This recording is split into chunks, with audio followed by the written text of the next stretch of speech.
This Akuma. We are live. Yes. Dude, this Akuma thing, it just froze up my computer. I did. Were you? Did you see me in the waiting room? No, I was talking, but you were like zoned in. I had the screen up and the game was up, so I couldn't see anything, and that's why I was like, "Fuck! Did this thing just like I have to restart my fucking computer now?" Okay. So, yeah, I'm sorry. It's not playing. It's not playing friendly on 4K. It's not playing right on 120 hertz screens. I tried to cap it at 60. I had to lower it to 1080p to just get it to open full screen properly. It seems to do some kind of dual screen thing, and then I got it to play. Not the graphics are crap, and it's in 4:3. But on my arcade, it's 16:9. And then on my new PC, I had so many glitches. So yeah, I was like, fuck it. I just put it aside until Technoparrot has a proper working version, because this has too many rendering bugs. Oh, you had to actually launch it in Technoparrot? No, this was standalone. No, this is a standalone, but there is a proper Technoparrot version, but no one leaked it yet. And the this version is using something called like a Insana, LAV, like a lava video filter. So there's always some kind of weird issues. Hey Kim, what's up, buddy? Interesting. What's up, Kim? He's actually not Japanese, from what I know. I thought he was like the longest time. Yeah, but he's really not. Al is new. Al is Al's a great guy. Al did my Retro Lizard. He did my Retro Lizard, the newest one that I got. He did that by hand. Oh, the logo? The logo, yeah, the logo. Oh, that's so cool. I like that logo. Yeah, he did it by hand. I like that logo. That's an awesome logo. The what, Ray? You mean he animated the logo? I remember you had like a T-shirt, and then you were like thinking about getting a banner. No, not that. No, the actual picture of the logo that he redid with the lizard holding the controller and the gun, and then it says Retro Lizard underneath it. Yeah, he fucking nailed that. Yeah, I like that. I'm telling you, that's like it. That should be like your. I think even let me see. Did you update like on your YouTube? Just. Your YouTube has updated yet? No. Yeah, because when I put it on YouTube, it was I couldn't crop it correctly. It said like Etro Izzard. Because of the circle. Yeah. So that's hard to do when you're using a square. So yeah. So I don't. So Ray, so you got this. The Akuma download you got is from the archive. Thanks, Chris. Yeah, from the archive. Yeah, it's from the archive, and it has the controls file. Right. Where did you put this MVS file? What MVS? Oh, the MVS 120 something. Yeah, the .dll. Mine's already just right next to the exe. Yeah, it's just I can send it to you, but it's really not. I can send you. It's not even worth it. No. I put it next to I put it in the same folder as the EX. Oh, I didn't. Here, Vic, you want me to zip the one that I got? There. Nah, I don't give a shit. Yeah. Here, check this it's out. It's honestly not that interesting looking. Did you actually play it, Ray? Like, is it playable? Like 5 seconds on my arcade PC, which is running Ryzen, it is playable. On my new PC that I just built, I was having glitches until I turned it down to 1080p. I don't know if it's because this is running a 40 series GPU and my old one's running a 30. So I'm not too sure. By the way, Raul, if you're coming in anytime soon, my old PC is ready for sale. You guys can't even see it. No. And you have an AHK file. Yeah, there was an AHK you kind of need an AHK to. That's probably why I get a stupid. I get an error on that. So I get a hardware error. My AHK file has the controls. No, hardware errors. You're not yet to run a patch. My AHK had the controls in it. Mine, your 1 and 2 worked because mine didn't. I had to hit Q. Actually, I didn't check the 1 and 2. It might not work. That's another thing. People writing is like, does player 2 work? Let me go back to. Of course, everybody's like, no, player 2 doesn't work. We don't know yet. Stupid. It doesn't work. It doesn't work. I set to Oregon already, so.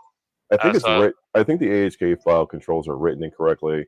It's 1 semicolon Q comma dash player 1 start. Like I think this is written incorrectly. Hang on, let me see if I can pull up the screen. I think it's most likely I'm missing an AHK. 1 semicolon 1 colon Q. Which one is it? So whoever doesn't know, Akuma got dropped. It's a fucking game that's mixed. What is it? People say it's like House of the Dead meets Carnival versus. I don't even know. I don't even recognize the game. But it's like House of the Dead meets Carnival. I'm trying to share the fucking AHK file so you can see it. Yeah. Yeah, the scaling is going to be a little weird here. This is it. There we go. Can you see that? No, it shouldn't be capital. It should be a lowercase. Right. Oh, it's just a run game. Yeah. Yeah, but then the 1, 2, like and 5. So it should be lowercase q? Yeah. Lowercase you have to be q. lowercase, otherwise that's going to send capital. That's exactly why it didn't fucking work. Does it need the 2 semicolons? Oh shit, I don't know Yes, what. it does. Yeah, semicolons is always like the key remap. Hang on, what button was that? C. Okay. C. Got it. C. Does it need this? Does it need this fucking comma? No, that's the comma out what it is. That's just that's like a quote. It's unnecessary. That's a label. You can leave it. That's it's not gonna hurt anything, right? No. Yeah, I'm not about to run this because it froze up my PC. So yeah. I'm gonna run it. I'll run it another time. Yeah, I'll run it another time. That's not live. I was gonna see if I could get it running so that we could show it live. At least that we got it up and running, but I don't want to run that right now and risk. No, I said I was in the backstage and all of a sudden you just froze and then black and then I was alone. I was like, oh. Everything went black and I was by myself. I was like, I guess I will run the show now. Right. Yes. Oh wait, let me show you guys. Look. I can move my webcam so I can. Yes. Would you? You're wearing pants. That's sick. So, what have you been doing here? The wall PC is done. What was the point of this? Completely wall mounted. He did it on the last stream where he got like that company it's just elegant looking instead of a PC case. But why on the wall? So I got my GPU. The GPU is here. I got a brand new 790 motherboard. I got 64 gigs of RAM, DDR5. I got an AIO cooler and a 1,000-watt power supply. It's just awesome to be able to wall mount it, so that now my space is like completely clean underneath. Yeah, it's definitely awesome. That's cool. Cool. Yeah, now my table is like completely empty underneath, and it just makes my life a lot, more organized. Dude, I'm trying to get everything down to one plug. Look at mine. This is mine. This is what a real that sounds about right. That's what mine looks like normally, but I clean it up for the stream. It's like when you have your date over, you tend to clean up a little bit. Nest of wires down here between HDMI cords, fucking mini PCs, a Saru. I got a fucking screwdriver on the floor. What's a Saru? That's the Sega Saturn SD loader. That's all from China. Did you get all that from Micro Center, Ray? No, so actually everything is actually relatively custom. So the wall mount bracket, the metal piece is from Turkey. Like he sent it over pretty quickly, which is very nice of him. And then there's actually a plexi that goes over it. Yeah, there's a plexiglass that goes over it, but it actually blocks my balcony door from opening, so I have to have it make me shorter brackets. Not a big deal. Everything is from Amazon because they just have everything and it's a little cheaper than Micro Center now. And then I learned a few new things I thought I would share today. So I discovered some new issues because I have to run the wire down the wall into my across and then back up to my table and then plug in the display port cable to my monitor, right? I now need to run about 15 plus feet, which is very difficult. And you don't want to use a thick ass, HDMI cable. Right. Because it's heavy, it's hard. You don't want to flex it. And then, you feel like you're going to break something when you do that, right? I discovered that recently. Yeah, braided ones, they work, but they're too thick. They're too heavy. I don't want to cable manage someone. Yeah. So what I realized is now, fiber optic HDMI and fiber optic DisplayPort cables exist. They can go 50 feet, no signal loss, and they're super thin, and it's awesome. They're like double or triple the price, $40-$50, but you can get 50 feet now. Fiber HDMI optic. HDMI I was gonna say, are you worried about fiber optic? What's the length of the wire? 15 feet? They come in 3 to 200 feet. Fiber optic bypasses all of the old restrictions of the old cables of copper. What do you have now? Fiber. I switched to fiber optic No, everything. Even my TV. What's the length of the cable? 16 feet. Wow. So it goes 5 feet How much down was from the PC. Like $45. That's not bad. I mean, it is what it is. But Yeah, yeah. Now, DisplayPort are you like 2.1 though? What are you running? 4K 60 hertz or 120? 4K 120. Wow. Yeah. Damn. So wait, what was your issue with the HDMI cable and losing signals? Because I got like a 100-footer that runs from literally this wall 2 feet from me all the way to the other side to a second TV with a mirrored image.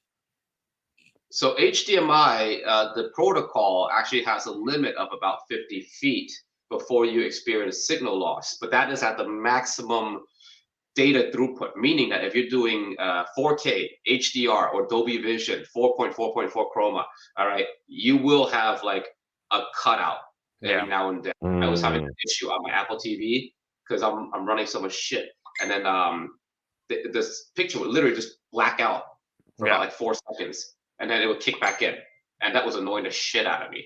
So I switched to fiber optic. Fiber optic HDMI is actually relatively cheap, 25 bucks ish, not bad. But it's thinner.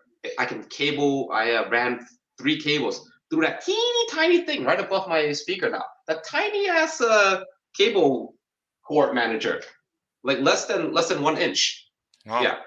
If you use high quality HDMI 2.1 cables, which is what I was using before, the odds of drop is a lot less. But as you get longer and when you have more devices in the mix, like I have the Hue Light video receiver and everything, it does drop the signal from my Apple TV if I'm using Dolby Vision once in a while. It's not often, but it happens, and it's enough to annoy me when like a movie's playing and all of a sudden black. And if I'm not watching Black Panther, I don't know what the fuck just happened to my signal. Do you have that experience, Joe, right now with your? That's a long fucking wire you have. Do you have dropouts on yours? 100. I don't, because you're doing 1080p, right? Right. It's just a 1080p screen that I'm going. I'm going from a 4K to a 1080p. It's just on the other side of the room. It's a 32-inch TV. Yeah, and 1080p, then the sound, you're fine. 1080p. I have it muted because my sound is through my surround sound, and I got speakers all over that room basically. Yeah. I got speakers in the ceiling.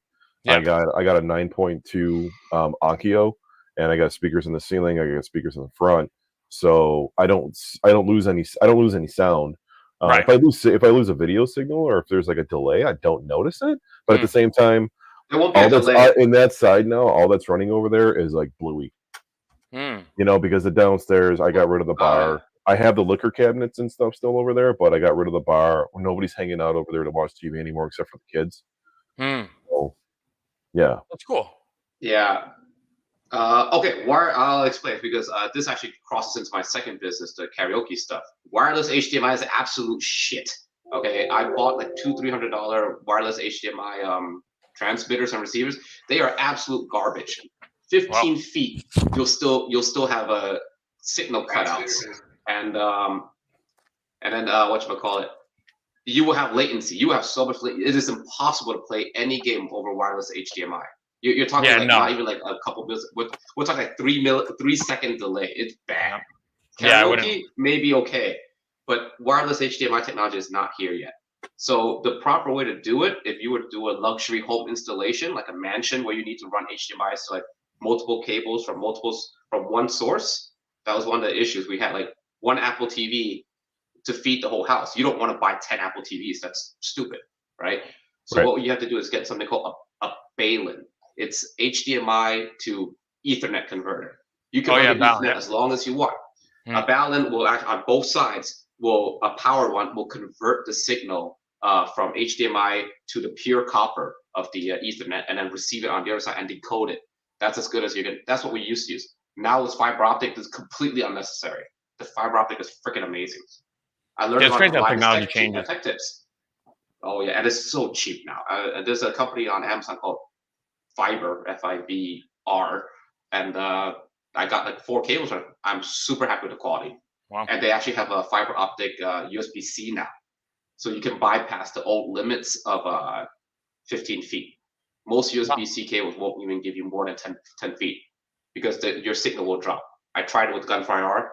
If I did a longer custom cable, I did a 20-footer. I got recoil and signal drops after like few minutes. It's just not meant to go through copper. Yeah, you need an active signal fiber optic cable. So maybe that'll be the next generation. Yeah. Yeah, I always get that. I get people that are like, oh, Joe probably got it too. I want to do a pedestal, but I want to do wireless HDMI. And I'm like, no, not possible. I never got asked that. Not yet. Really? I get that quite a few times. I would say no, even if I did. I would be like, no, you got to be wired. Like I've never once used anything wireless HDMI. I would assume that it's not that great. Yeah. But I don't know because I don't have the experience with it. Yeah, no, it's tough. Yes, it will stop the flickering on the Apple TV, assuming that both your TV and your cable supports the resolution you're pushing out. Apple TV, the highest level now is 4K Dolby Vision. Okay, so if your TV supports Dolby Vision, then you can do it. If it actually right now it has an error check. So if your TV doesn't support it, the Apple TV should automatically give you a black screen and say no, you got to drop it down to HDR or SDR. But Dolby Vision is kind of pointless unless you're actually watching Dolby Vision content. It's not like the porn that you watch normally is not shot in Dolby Vision. Okay, most of the time that shit is shot on iPhone 1080p at best. Okay. Yeah, seriously. If you are watching production quality porn, something's wrong with you. Then we have to talk about your priorities in life because you paid for that basically. They do film that shit with an iPhone. There's this fucking lady. This is porn star out there named Tushy Cash, and like she had like her phone out there, and the guy that usually bangs her, she like panned her phone over to her. He's got like one of those chest mount fucking phone. He's got one of those chest mount phone things with his iPhone. Lights. Yeah. But her videos come out like straight 4K, so they must have like the best iPhone out there because she's got a great ass. So I'm surprised it's not a GoPro. I'm surprised people still have use GoPros. I used to be big on GoPro. GoPro resolution is actually pretty small. It's just it's waterproof. That's why it's very weather and sport resistant. But the resolution actually doesn't come out great. My wife has one. I never. Yeah. And yes, Kim. Of course, I have a bloody whiskey bottle. I know how much you drink too. Jesus, I've seen you drinking solder. Speaking of bloody, if anybody's wondering where Brad is, he was on his way back from Seattle and decided to have the chorizo and eggs for breakfast with a Bloody Mary. And he's got the case of the shits right now. So Brad won't be joining us today. Brad won't be joining us. Plane, didn't he? What's that? He had that on the plane, right? The chorizo was on the plane. Right, he had airplane chorizo and a Bloody Mary. That does not sound like it's gonna. Never seen that. That was fancy as hell. He had the dinner he had and like the drink. I was like, damn, I'm over there just getting bags of peanuts from my air flights and all that. That's why I asked him if he was in first class. I'm like, I've flown to Portland, which is 3 hours from Seattle, many of times in the past 9 years, and I've never once was provided an in-flight meal. And I'm like, how does this dude got an in-flight meal? Like, I need to get a hold of this because my kids are a pain in the ass on that flight. So, I mean, imagine taking your daughter on that flight and she's just like, Dad, I'm hungry. Dad, I'm hungry. Dad, I'm hungry. I'm like, here, eat these Cheez-Its. This is why we brought all these snacks and shit. And they're like, it's just they get sick of eating the snacks after a while. Yeah, it's one of those things. They actually want like a chicken nugget from Seattle. It's not that far from your area to Seattle, is it? It's a 7-hour flight. That's pretty far, yeah. Really? And Brad's in Maryland. Yeah. So Brad sent us the map. That shit's going 7-hour flight, man. He went cross country. He went Seattle far. Was cross country? Seattle's in Washington State, man. Literally 3,000 miles away. I am not good at geography. I'm Chinese, man. I don't even know this shit. I don't even know the geography of China. That's even further away. The US. I know that. Nope. Yeah. I have never flown first class once in my life, and it's not like I can't afford it now. I'm just too cheap to. I was talking about this with my wife. I was like, I can pay for it. I physically have the money where it won't even hurt me anymore. But when I see it, I'm like, all right, money bag. Stupid. I'm like, I can buy a new PC for the cost of upgrading myself to a bigger seat to fit my ass. I'm like, you know what? If you're going from here to Miami, it's probably not here to Miami. It's probably not worth it because it's such a short flight. But if you're going across country here to like China, that, I might do it. going across country like that to Seattle, Portland, Washington area, or even California, like first class would be the way to go because you got that giant seat. You know, there's only one more person next to you. You're not squished like this. Yeah. You get a better bathroom. Yeah. Is the bathroom first class actually better than the bathroom in the? I believe it's a little bit bigger. Class? It's not much bigger, but I believe it's just a little bit bigger. I've never used I probably used an airplane bathroom like one time. I have this thing about public bathrooms. I just don't do it. You didn't. When were you on an airplane? Have you even left Queens? You never left Queens. I've been. Where was the last time I was on a plane? Where'd you go on a honeymoon? Honeymoon, we went. Where did we go? I have wife's not watching. I don't remember. Was that the only time you were on a plane? Resort. No, we went to Sandals. Sandals, Jamaica. No, did you need a passport? I don't. Yeah, we needed a passport. No. Bahamas? Yeah, it was definitely passport. The cool thing with Sandals is that they actually give us a phone. Like, and we would call the butler, and I'd be like, "I want a burger," and they'd be like, "Bet." Sandals is luxurious, but Sandals is expensive as hell. But it was well worth the money. But yes, oh, absolutely. I think. I mean, honestly, when I talk about years ago, I went. If anybody knows it, I used to be big on Call of Duty. Modern Warfare 2 came out, and I went to the Call of Duty XP event. Did you ever see that? You told me about that. You told me about that. That was New York to California. I went to California for that. Was that your first time on an airplane? No. I've been to Florida a couple of times, but no. That was probably maybe not farthest, but New York to Cali. That was far. I've been to Italy. Italy's a brutal. What's up with the Italians and going to Florida? At Disney. What's the Poca Vista? But Italy's a bit of a flight. That's a fucking flight. Oh yeah, 12, I think, right? I think so. Italy, here to Italy is 12. I think so. Oh yeah, because you're going across the pond. Yeah, not to mention you got to go to Rome, and then where I'm from, you got to go on another connecting flight. That's another hour. You need 3 days going to Italy. I'm from Bari, so it's really Bari, Bari. It's the heel of the boot. Is your grandfather came over on the boat? Yeah, so grandfather and father and mom. And mom, mom. Sorry, so you're first generation. Godfather 1, 2, or 3. Wow. Which movie was that area in? None. Godfathers are Sicilians. The only time he went to Italy in The Godfather was The Godfather 1. Yeah, they went to Corleone, Italy. Yeah, but they're in Sicily, so I know there was one other Italian guy. He's from a different area. That was Godfather 2. That he was talking to what's his dad's name again? What crap? What's Michael's dad? Vito. Yeah, he was talking to Vito. The guy who owned the landlord who owned the shitty apartments that Vito was trying to help the old lady stay in, and he was like, "Oh hey, where are you Sicilian?" He's like, "No, I'm from somewhere else." Probably said Naples or something like that. Yeah, he probably said Naples. Yeah, I forgot what it was, but it was pretty funny. I love that movie. I'm almost done with me and the wife are almost done with Sopranos. We're season 6, I think episode 10. Oh, you didn't even, dude. There's 21 episodes in season. I can't understand how is it 21 episodes on that season. I don't get it. So they did a whole season. They did the whole season, right? The first half, and then they cut it, and then it didn't come back until 2007. They took a year and a half break.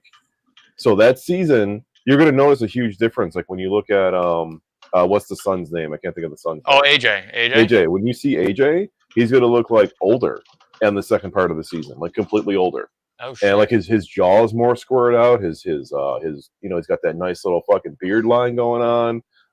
He definitely looks older in the second part of the season than he did in the first one. But that first part of season 6, it was so boring to me. It was so boring to me, man. It's got its moments, but it's got its moments. The other side of the season was so much better. When you finish it, we got to talk about the ending when you finish it, because the ending. That's what I'm I remember younger seeing the ending, but then I never fully watched The Sopranos. I was right. I never got to see it. So you'll notice in the ending, it's a Godfather ending. I had to look it up to have the ending explained to me, because it just ends. Right. And you don't know what's going on. So I had to look it up to see what was going on and have the ending explained to me. So when you're done with it, let's talk about it. All right, got it. I have a whole agenda, because after that, I'm going to go watch that. Did you watch the movie? Yeah, I did. I watched called? Marry the Saints of New York. Yeah, there you go. Yes, Yeah. yes, with the son. Yeah, I watched, but he's not a main character in it. See, James Gandolfini's son is not a main character. He's only in it for like maybe 15 minutes. Oh, right? Shit. It's all about Dickie. It's all about Chris's dad, right? Oh, interesting. And then they show, and then also obviously James Gandolfini's dad too in it too. Right. But it's about them, and it's about how Dickie died. Oh. Yeah. So it was worth a watch. The thing is, though, I watched it when it came out. What was like 2 years ago, 3 years ago, something like that. I watched it when it came out, but I didn't go back and watch The Sopranos first because I just thought that I would pick up and remember who everybody was. The only other fucking person I knew in the fucking Sopranos was James Gandolfini, which I figured out. You know, like Chris is born in this movie. He's born he's just a baby, one or the other. Because he never got to meet his dad. I remember that from the show. Yeah. Right. So what episode are you on in season 6? We just did the one where what's the guy's name? The guy basically pled guilty, and then they gave the house to the sister. I got you. Okay, they didn't flip the Cadillac yet with Chris. No, there was no accident. Okay, no, I didn't ruin anything, but there's going to be an accident with Chris. Great. And then it's a turning point. Yeah, no, that's not ruining anything. It's not. It's not. But it's a turning point when it happens. I'm not going to tell you what happens, but it's a turning point. Then I got to start watching the cartoon that Ray watches. Yeah, I know. That's you forget about it. It's so fucked up and stereotypical. It's awesome. That I gotta watch. You're gonna, and it's an easy watch. It's like a 20-minute per episode thing. You can watch it drunk. Like, yeah. I gotta watch that. The wife used to be a stripper. The guy, Jimmy Falcone, is a former gangster who has to go to Canada for witness protection. You will love Forget About It. I got it. That's what I'm anxious to see that. That's like this. All right, we're in the series. Did you guys ever watch Big Mouth on Netflix? Oh, go ahead. No. Yes, I did. That's what Boston Brand is Deadman, dude. Yeah, DC Comics Boston Brand is Deadman. That is his actual name. I didn't Ray's in the comics. I didn't know Ray was in the comics. I didn't know Ray was in the comics. I was in the comics. Yes. I had no idea. Wait, so Ray, you've watched Big Mouth, but Vic, you've never watched Big Mouth on Netflix? No. Oh, it's hilarious. Yeah. Don't watch it with your kid, but it is fucking hilarious. It's all about like teenagers and sex monsters and shit. Oh, it's hilarious. I'll watch it. Yeah. There's so many voices in it. What's his name? I don't like Nick Kroll, but Nick Kroll is one of the main voices. Oh, okay. And then who is that other guy? I can't think of his name. I think it's Nate something. He was a Saturday Night Live writer. He went to rehab recently, came back out with another fucking Netflix thing, and he bombed. Mulvaney? Hang on. No idea. His stand-up is really fucking hilarious. Mulvaney. I used to be big on Aqua Teen Hunger Force. That's like as far as cartoons. That was it. John Mulvaney actually shows penis. They actually showed like dick. It's cartoon. Animated dick. And pussies. John Mulvaney is one of the voices in it. This is before he went to rehab, so it's during his alcohol and coke problem. So he's still really funny.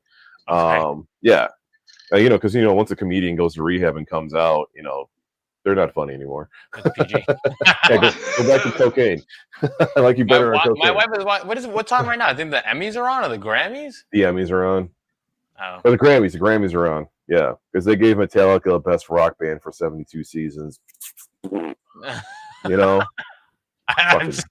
still alive? Shit. I mean, that's fucking rocking out. Pretty impressive. I like Metallica, but that's bullshit. Whatever. That's so mainstream. Whatever. Either way, you got to watch Big Mouth eventually on Netflix. You're gonna laugh your ass off. One of the sex monsters is like this old fucked up guy, and he sounds like Meatwad. Because he talks like this. Okay. The other broken horn. Yeah. I love doing the Meatwad voice. It's great. So yeah, you'll love that. That's good shit. I was what I watched. I bought Stars, so I watched the fucking shitty Bloodshot movie with Vin Diesel. That's a Valiant. It was supposed to be a Valiant comic movie, and it came out during COVID, and it bombed because it's a Vin Diesel movie. It was terrible. Oh, it was so bad, so bad. And then I watched Sisu. And I'm trying to finish Band of Brothers. I've been trying to finish Band of Brothers for like 6 years now. So yeah, I watched a couple of those episodes today. I'm not big on TV series. I'm not huge on it. I'm surprised you pay for shit. I got the 2 apps that I posted in the group. Yeah, no, I pay for shit. I never pay for shit. Yeah, I pay for shit. I probably got to get rid of one of my. I probably got to get rid of Stars because I got Stars to just watch a couple movies and see what was on it. So I'm probably just gonna get rid of Stars. Stars was $20 for 6 months, so I'll probably just cut that and I'll probably go over to Apple TV because I want to watch Monarch. Okay. Yeah. You actually pay for Apple TV? I don't, not yet, but I will. Yeah. I don't care. You want? Do you have one already? I mean, you can just stream it through the app on the TVs. Oh right. Yeah, right. I don't need to buy. I don't need to buy an actual. You don't need to buy an actual one anymore. Just use the app. I was gonna say if anyone wants it, like I have one Apple TV I want to sell because I'm gonna upgrade to the latest version. No, all my TVs are streaming devices. Every single one of them. They got Roku's built in. The TV streaming devices stuff is that honestly, like after 2 years, like apps and the TVs on the app is just like they like are just slow. Outdated, yeah. Are they? Yeah, I never use the TV based apps. Yeah, they actually run on less RAM and CPU power. I never noticed any issues with them. Depends on which ones you use. Like, YouTube is fine, obviously, but if you're using some of the heavier apps that support like Vine Level 1, like Netflix or whatever, their reaction time is slower. Well, I got my OLED. My OLED is great. Well, what do you mean by reaction time? Like the remote? Like there's lag with the remote. But when they're playing, when they're playing, they're fine. Play, that's it. It takes longer to load and navigate through the menus and stuff. Like I noticed my you're splitting up the CPU power. Laggy as fuck. Like see, like that's I mean that's the thing. See, like and then the apps need updates, and then if your TV isn't compatible with this update, then it's I don't know. I'd rather get a Fire Stick if anything, but Fire Stick I don't really use much anymore. I have that NVIDIA Shield. I like the Roku. I'm a big fan of the Roku. Not modified or anything, but I'm a big fan of the Roku. I think the Roku has a better response time and better streaming moment than the Fire Stick does. The Roku 4K hasn't come out yet, but the Fire Stick 4K is. But the Roku I got Roku built into almost all of my TVs, but I had a standalone Roku before it was built into it. Right. And I liked it better than my Fire Stick. My Fire Stick was ass. Wow. And I had a modified Fire Stick with Kodi on it, and it was just ass. Yeah, it was Kodi days, yeah. Nah, Fire Stick was very weak. It was running a very weak CPU. The Apple TV 4K is my go-to. It is what I use for everything. I don't even use like any other. I don't pay for any streaming services or anything. Actually, except Hulu. But yeah, that is the strongest like CPU that's available for a TV box. Other than that, I think NVIDIA Shield would be a good one, but I think it's very outdated now. NVIDIA Shield has been out for like almost 8 years. It's using the Tegra processor, I think, right? Well, they come out with new ones every year. The main reason I got the NVIDIA Shield was that it supported Dolby Atmos. I've had it for when I bought the house, I've had it for 4 years. So yeah, they haven't made a new one in a long time. Yeah, no. The smaller platform was so good for emulation that you could run like Dolphin on it, like 1080p, no problem. That's why I get the fucking people that message me go, I think somebody sells a drive for the NVIDIA Shield with Hyperspin on it. I was like, I don't want to hear nothing about it. No, that's way too old. I was like, nope. I'm not fucking around with these single board computers. No. That's the same processor as the Switch now. The Switch is 8 years old already. There should be a new one coming out this year, I'm guessing. You heard about the PlayStation Portable possibly coming out? There's a leak on it. What do you mean? I have the PlayStation's making a new portable. I have the portable. No, like an actual a Switch version of PlayStation. Oh, like a standalone that's not streaming device? I have the PlayStation Portable. No, you have that's linked to like the PS5, but they're actually making like a another PS5. Oh, really? They got to get back in that handheld game. That's what they're saying. That's why they're saying that the Switch made so much money that I guess PlayStation. I see like on TikTok all the time with these like random YouTubers that post it. With a firmware upgrade, they could easily take that Portal and turn it into so much more. Because that Portal is great. I have no issues with the Portal. Is that Portal actually portable though? It's not portable outside the house. Because you have to be linked to the PlayStation. You can't stream anything on. Well, you can probably use cellular, but that's gonna be shit, obviously. Well, it has Wi-Fi built into it because it has to run off the same network that your PlayStation 5 is running off of. So, it has to be on the same network. You can't be remote. It can't be remote. You can't be right. remote. No, you're basically tethered, is what it would be. Yeah. They need to get back into the handheld game because the PSP was awesome. The Vita like tanked because they weren't coming out with great games for it, and the Vita had so much potential to it. The hardware was good. Physically, it was great. Yeah. They just had nothing but Japanese games. They didn't really have any titles for it except for the Uncharted game. And other than that, and Mortal Kombat, I think X came out for it. Other than that, no way. For Vita? Yeah, Mortal the Vita Kombat X was available for Vita? It was either the X or was the one before that. One or the other.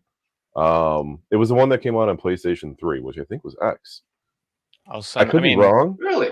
There's 100% a PlayStation Vita Mortal Kombat game that came out. And it was one of the newer ones. I mean, we had what was the one? There was the one for the PS3, and then did X come after that for PS4? Yeah. Okay, so I'm thinking the one for PS3. PS4, I believe, yeah. I'm just thinking for the one for PS3. 8 or something, yeah.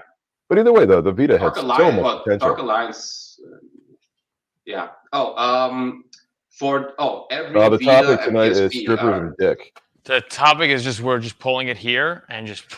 Yep, that's it. We have no topic. We never have. We never really have topics. I mean, sometimes we do, but yes, I have actually something I'm going to ask. I'll ask you and Ray because somebody just messaged me about they want a gun cab. I just want to ask though, Ray, what did you on your new PC you built? What are you doing? Are you doing Ryzen or Intel? Intel stuff. 14700K. 14700. I'm okay. Give in to the devil and come to Ryzen. My buddy who's like more tech savvy than I am, he was like pushing me to get Ryzen. All right, I just didn't want to do it because I already bought my stuff. But if I was gonna do it again, I could try Ryzen, but I will still have to use an NVIDIA GPU though.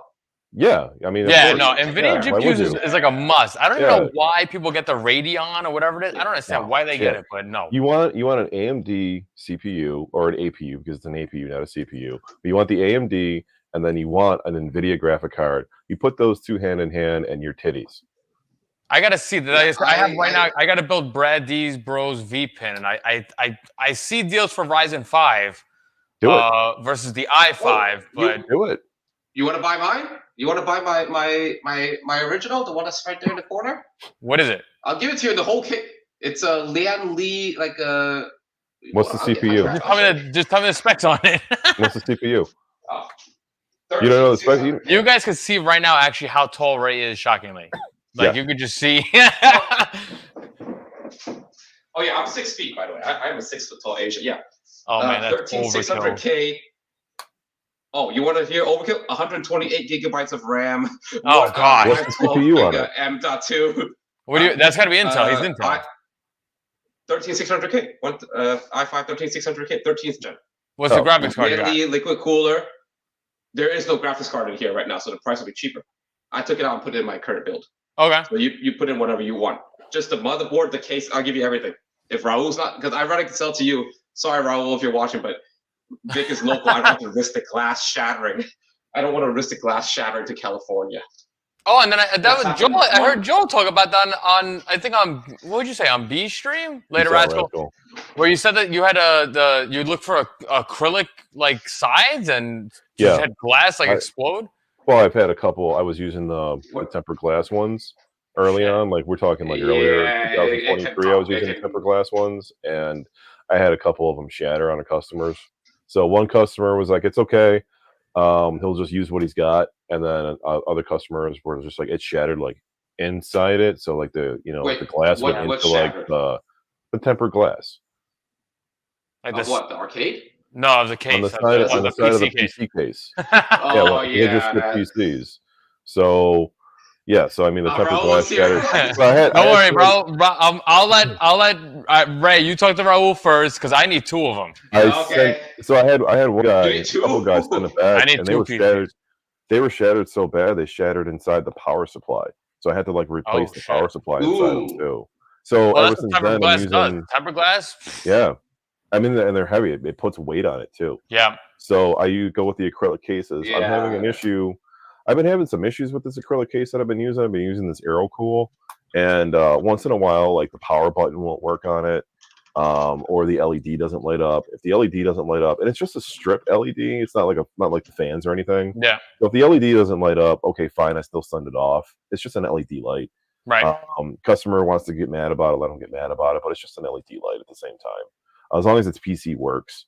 But when the power button doesn't work, I'm like, fuck, I gotta fucking order a whole new case. I gotta wait 2 days for it to come in if it's a good week on Amazon. Otherwise, it's like 3 to 4 days.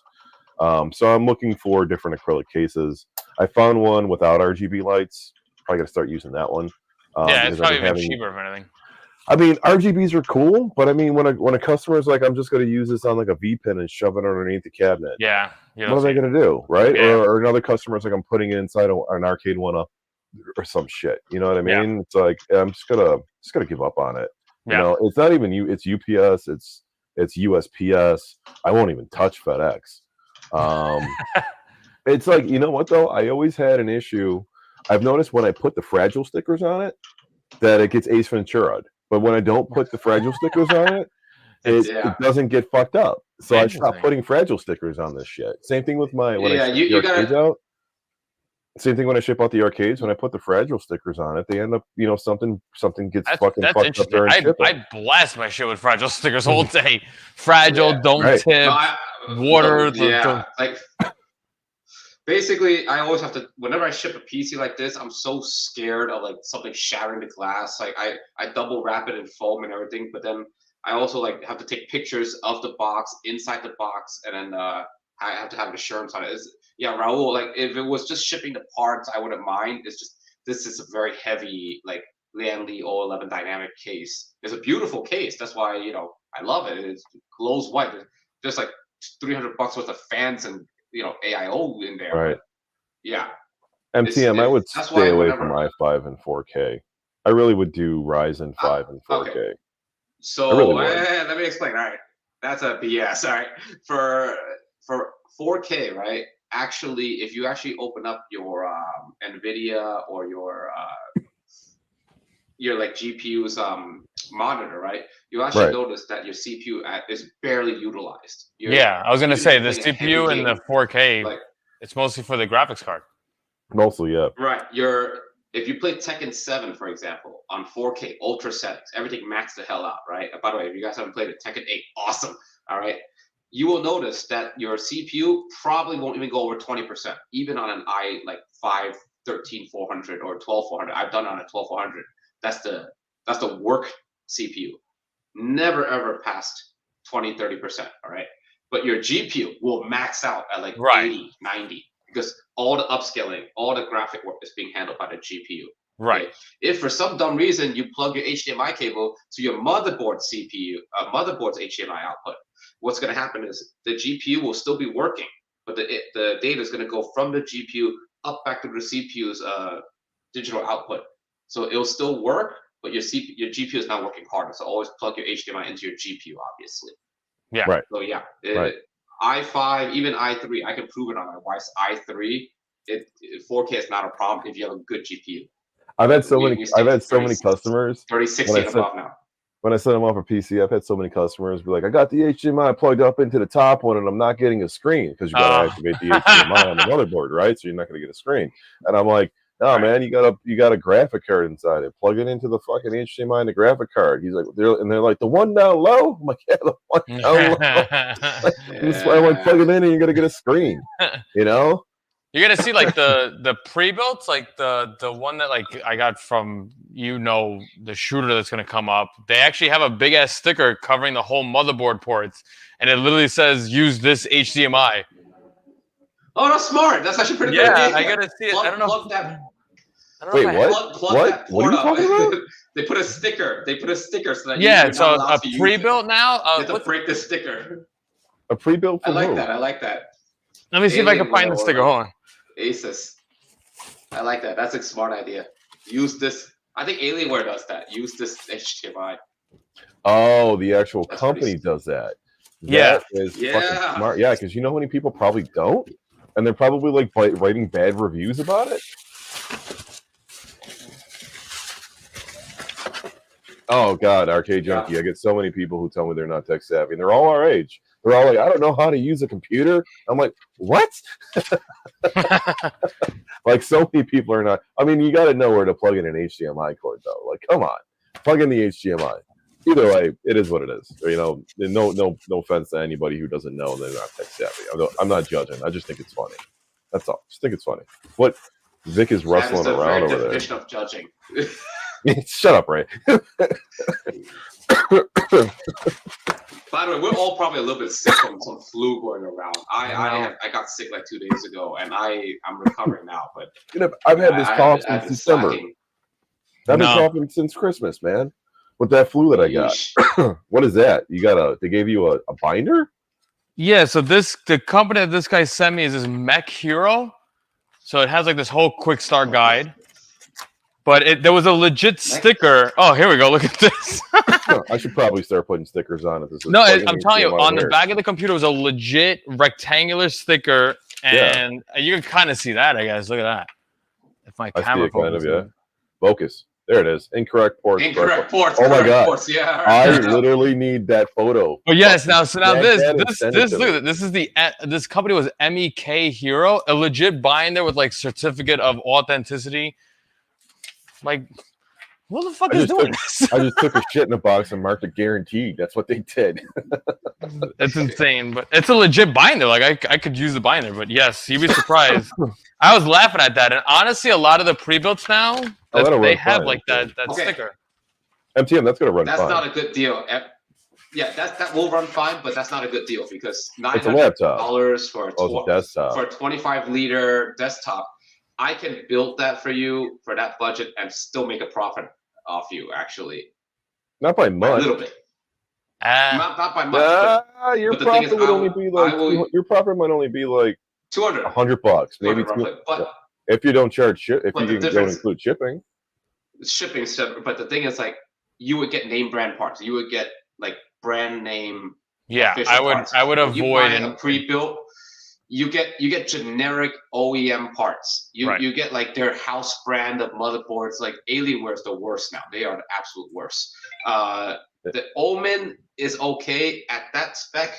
If you got it for like $700 or less, then you got a good deal. $900, breaking even. But you're getting with those specs that costs me $750 with a case. Wow. Yeah, you're saving like the labor, obviously, but you're getting lower quality parts, slower RAM. The i5 is official, obviously. The F series has no built-in graphics. So if you don't have your GPU, there's no graphics built in.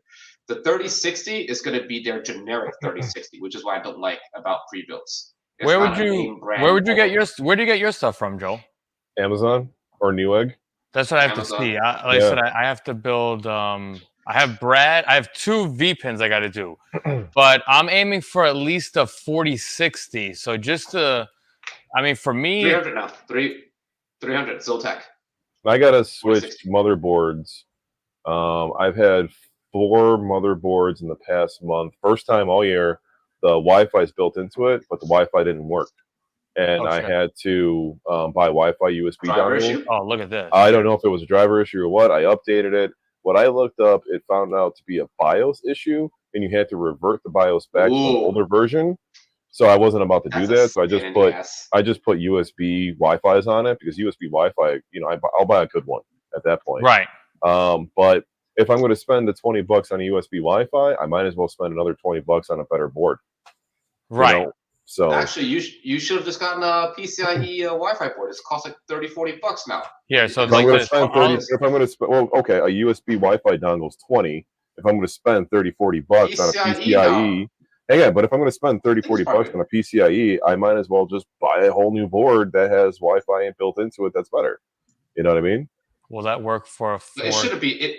BIOS should not be fucked up from the beginning. I don't know. I'm using a gigabit board. I'm using a gigabit B450M, and it's been working great. I have not had an issue with any of those boards the entire year. Actually, and then all of a sudden, Wi-Fi just didn't work on 4 of them. Okay, so a Wi-Fi card now is $23. Right. So I mean, for a high power card, it's worth it. Yeah. Oh, I can't even. Well, my point is, if I'm going to buy a Wi-Fi card, I might for another $20 Oh shit! Are we? I might as well buy another board. Are we streaming to Brad's channel? Oh hell yeah, we are. Oh, all right. Oh yeah. Yeah, we're streaming for his some channel. reason I can't post a link in this chat. Really? Hold on here. I would send it to. I mean, again, I'm looking at. No. Post it in the private you send it chat. in the private chat. That's for us. Yeah, I'll do it. Okay, I got this one here, which in all honesty, I was gonna grab these. You could see it in ours, but then I was gonna send this. This came up close by for us. This? Well, hang on, you're not sharing a screen. No, I sent the link to you guys. So whoever wants to share the screen, you can do that. Oh, all right, hang on. You want me to share the Google one? The second link, if you click on the second link that I just sent, granted it's open box, there's only one available. I may jump on the second link one. Like I said, I have right now. I'm doing 2 V pins, 4K, 120 hertz, 3-screen setup. So I do want a 4060 minimum. Those are the ones. These brother. I was possibly going to get that, but again, I want to get an i7 for him. I usually like an i7 or like Joel was saying, Ryzen 5. You don't even, but you're building the V pin. You don't even need it in a case. No, it's just from that's why I asked, what are you using? Like what sites you're using? When I tried to build it out on my own in Micro Center, it came out to like $1,000. No, fuck Micro Center. Yo, that 4060 graphic card was like $300 on Amazon earlier in the month. I can do this. Let's see. So you can build that without the case for at least 700. I'd be interested in that. This way I could help Brad. 16 gigs of RAM. We're using a Ryzen 5. We're not using the Intel 5. Okay. I'll link you. I'll show you what I use. Hang on, let me pull up my Amazon. I used to use PC. I can do this for 700. I can do this for 700. No, fuck that. I can do this for 700 easily. Yeah, easily for 700. I mean, it depends on the 4060. It's I'm looking at the 4060. That RAM is shit. That RAM is too. Right, so that's the big thing. Anytime I get a Micro Center pre-built, I change out the M.2 SSD because they use Western Digitals, and I'm not a fan. So I always put the Samsungs. And then the RAM I always swap out. Those are like the number 2 things. Actually, Western Digital Black is pretty good. A Samsung RAM. No, they use the Samsung. I'll tell you right now. I always get the Samsung Evo. Like blue. Yeah, no, the Samsung Evo is what I usually put, but Micro Center stock, they use. It's Western Digital Blues. They have their own house brand. Nah, I'd rather Digital Blue shit. No. Yeah, so that's the big thing. If you ever get a pre-built from Micro Center, like, so real quick, if you take a look at the first link I sent you or the second one, you could see the 3070 deal. That's one I might jump on. It's a 3070. My current V pin I run is a 3070. That's an i7. 46. I usually want to do 60 for 300 now. Right. And that's a 10th gen i7 though. That's 4 generations old by now. Right. So that's what I was looking at that, and it was $700. I was like, nah, I want to get something current. No, 780 plus tax. So you're talking about like a 900 almost. So the SSD is worthless. The Wi-Fi is 1 generation old. The it's Windows 10. Screw that. We need 11 now. The RAM is for me personally, I'm still on Windows 10. Yeah, I'm on Windows 10 too. Yeah. I'm not bothering with Windows 11. But that's the big thing. Anytime I get a pre-built from Micro Center, this M.2 goes because I get the open box ones, and every time I go there, and I'll get the open box because I'll save a couple, but then I buy all the new like RAM and M.2s, and every time the sheet from Micro Center, it literally says blue screen to death. There you go, 648, 31 before tax. You're looking at tax. You're looking at about $700. Yeah. Can you see all that? That's about right. Yeah. And that's what a 4060 is. That's what a gigabyte 4060. Wow. Yeah. That's how many ports are in the rear of that gigabyte 4060? 6. Wait. Is it? Oh no, okay. sorry. No, on the 4060. 46. No, 4. Is it 4 ports at least? 3 display. 3 display ports, 1 HDMI. That's not too bad. That's the standard. You got a good deal on that. You got 2 HDMIs and 2 display ports. Can you see the screen? 2 HDMIs, 2 display ports. So I would probably just get a converter. Okay. I'll just do 1 converter for the display port. That's fine. I'll use that for the DMD. Okay, that's not too bad. And what did you do? You just went, looked up motherboard. Like I used to use PC part picker. I use a specific motherboard. I use the gigabit. I'm going to switch to the Gigabyte 550M. I was using the 450M. I don't know if you can see my cart. Like me personally, I would do. So the gigabit. I have this thing for like MSI, so I would probably bump up the motherboard to like an MSI. Well, I have it's all about the Ryzen, MSI right? Pretty good. So I want to go with the Ryzen, and I want to know what works with the Ryzen with the AM4 socket. So this gigabit, I know gigabit 100% works. Yeah. I have not had any issues with gigabit at all. So except for this recent Wi-Fi thing solid, on the last 4 boards. The gigabit runs fantastically. It's upgradable to 128 gigabytes of RAM. It uses the DDR4 and DDR5, and it's Wi-Fi. And it's just I think it works fantastically. So this is why I'm sticking with. I'm one of those guys. Only DDR4. I'm one of those guys. If it ain't broke, if it ain't broken, I'm not gonna fix it. And if it's working, I'm working. You know what I mean? I gotta do that. I get that tomorrow. Setup. Like, yeah, this is a very solid setup, in my opinion, for a pinball, because you don't need a high-end motherboard for pinball. This is what I use on all my shit. Except I don't use the 4060. You were looking for the 4060 PC, so I threw a 4060 in there. But this is my specs on everything. This is Leica. This is pinball. This is 2-player, 4-player. This is my 4K stuff. This is everything. This is everything that I use. That's pretty. That's perfect. The power supply might differ around. The power supply might differ around. I might use a different power supply as opposed to the Aries game. I'm going to use what I can get for the best price, basically. Because it's we're still gaming on a budget because we're trying to stay in our budget and make a profit too. But yeah, this is pretty much it. Yeah, I'm like shocked. Like I said, I got to sit down and I got to do it. Wait, if it's for brands like Bro or whatever, just let me know. I'll order it for you. I have a tax exemption. Oh, well, you do too now, right, Joe? Did you get it? I never applied for it.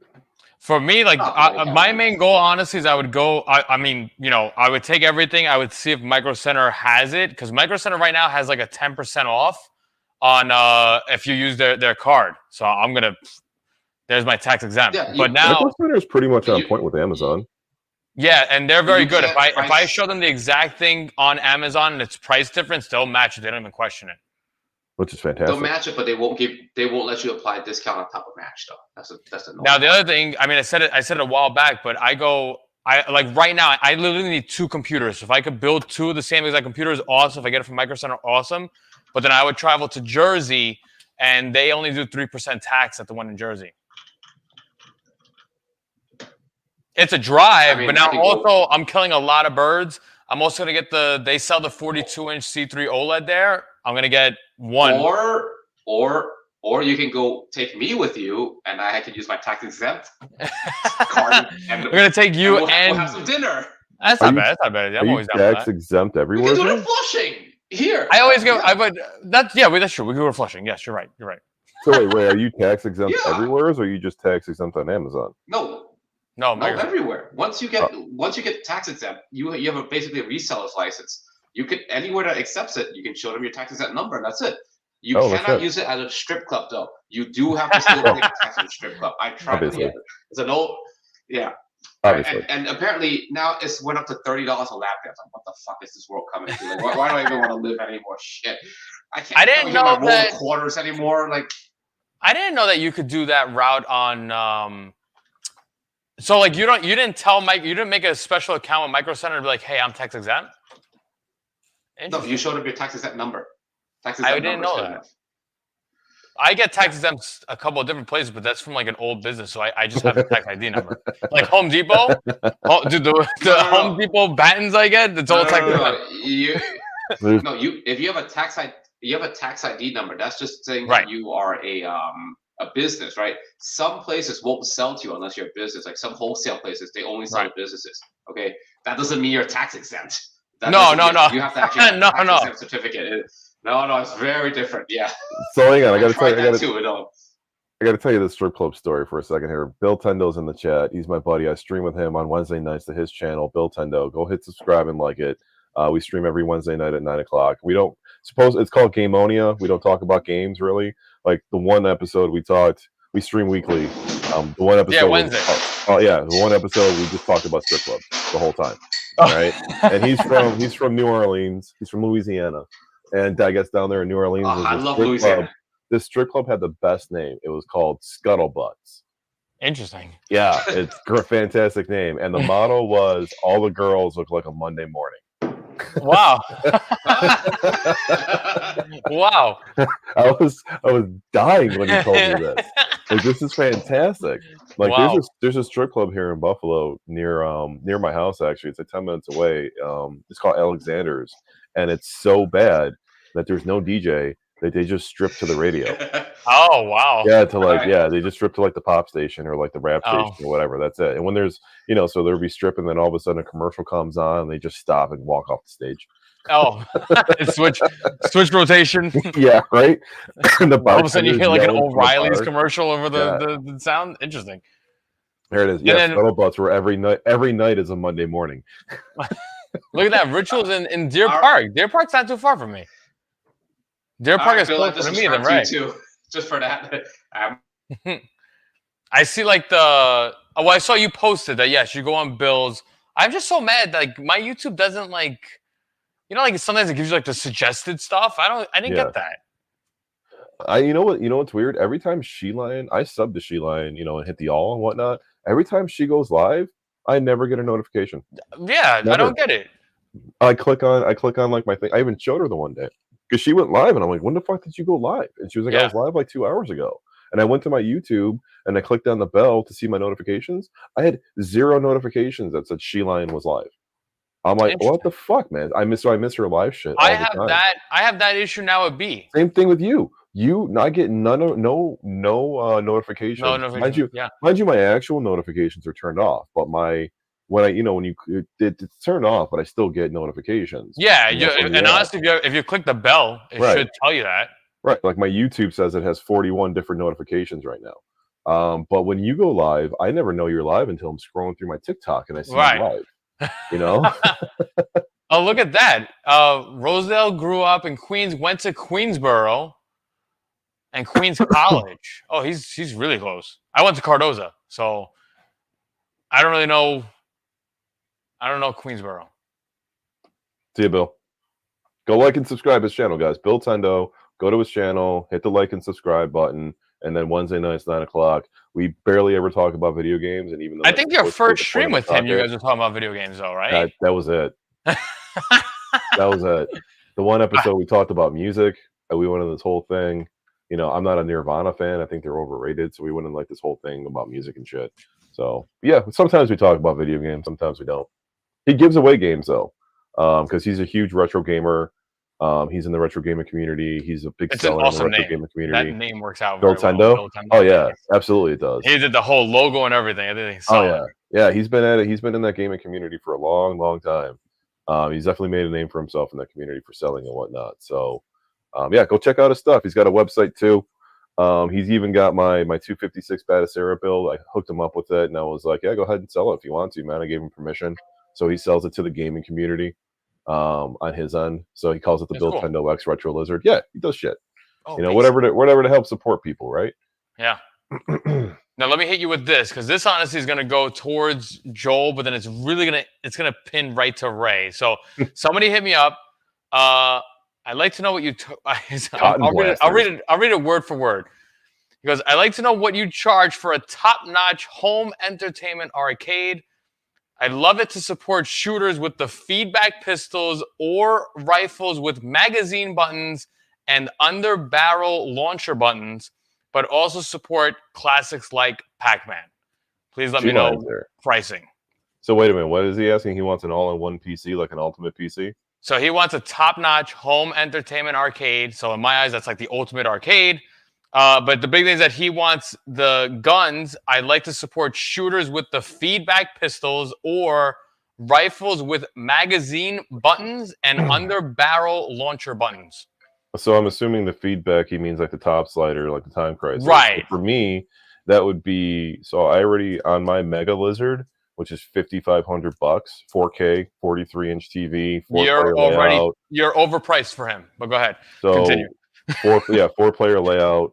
43-inch 4K screen. It's a 4 feet wide on the front. It's the Game Room Solutions big ass one. Right, the pedestal, no? Yeah, you need no, not the pedestal. They're full size arcade. Oh, they're their biggest one that they got, or it might be not be as big as what they used to have, but it's 4 feet wide on the front, 36 inches deep, 70 inches tall, weighs about 250. You need double doors to get it in your house. It's $5,500. It already includes the light guns, but if you want to upgrade to the top sliders, you got to pay the price to upgrade them, which I think is a $400 difference. So he would have to add that on. So he's already looking at $5,900 before tax plus shipping. right. So he's shipping that's going to be, it's not height and weight, it's distance. I would estimate at least anywhere between $700 to $1,000, depending on where it is. Good. We're on the same page. Good. No, awesome. But that's that one. If you want to go with my pedestal, you can do the same thing for cheaper on my pedestal. My pedestal is $4,500 with everything I talked about except for the TV. But if you want to upgrade the guns, $400 upgrade on the guns, which I think I have to increase that too, Ray. I honestly, you're saying I still have my guns priced at $650, and I got to upgrade that because you're $850. What's like what would be the gun you use? The GunCon 2 that Ray does? The GunCon 2 with the recoil inside it. Doesn't he? You sell that for $360? No, Ray. He sells that for $400 a gun. It's $850. Did you lower the price? Ray's real time crisis guns are more expensive than Ray's real time. Ray's real time crisis guns are $900 each, but it's $850 for the pair. You're right. I'm way off in price. Yeah, that sounds like whoa. I'm like, that's not losing money. So I was gonna say, dude, this is I'm like $1,000 off. I know. You know what? My Super Jolts. I was thinking the Super Jolt light gun upgrade. That's what I was thinking. Do you still do the Jolts, Ray, or no? He'll do them for me. He's muted. Ray, you're muted. You're muted, Ray. Why this are you whole muted? time you've been muted. There you go. Sorry. I went to pee. No, I don't really do Jolts anymore because the stock of good Jolts are pretty much demolished. I killed it all off already. I don't really want to do the older ones because the recoil they get weaker and they really deteriorate over 30 years. So we just do time crisis. Listen, the time crisis gun is amazing. But honestly, like I didn't even ask Joel about a Jolt because the Jolt and time crisis gun in my eyes and in my past with Ray, it was the same price. So of course we're gonna go with the time crisis gun. Yeah, I think I changed my prices already for the time crisis guns on my website. You're good, Sheila. I love you. I think I got them up. Real quick, Junkie, just want to answer his question. Yeah, you're gonna get. I'm building the Guitar Hero right now. I got to send my graphics off to my graphic guy, so I should have this thing done with graphics on it by the end of the week. And then my photo will be posted all over my pages and shit by the end of the week. Because I got to get it out the door real fast. Because that guy, the guy that's for, oh God, he's on my ass. He's on my ass. I mean, I've only seen the picture of the sidewall that you posted to us, what you sent to us. I haven't put the whole thing together yet. I'm waiting. So I don't want to put it together until I put the graphics on it. So I want to put graphics on and then put it together. Yeah. And I was testing out that cam lock system today too. I think I'm going to end up going with the cam lock system.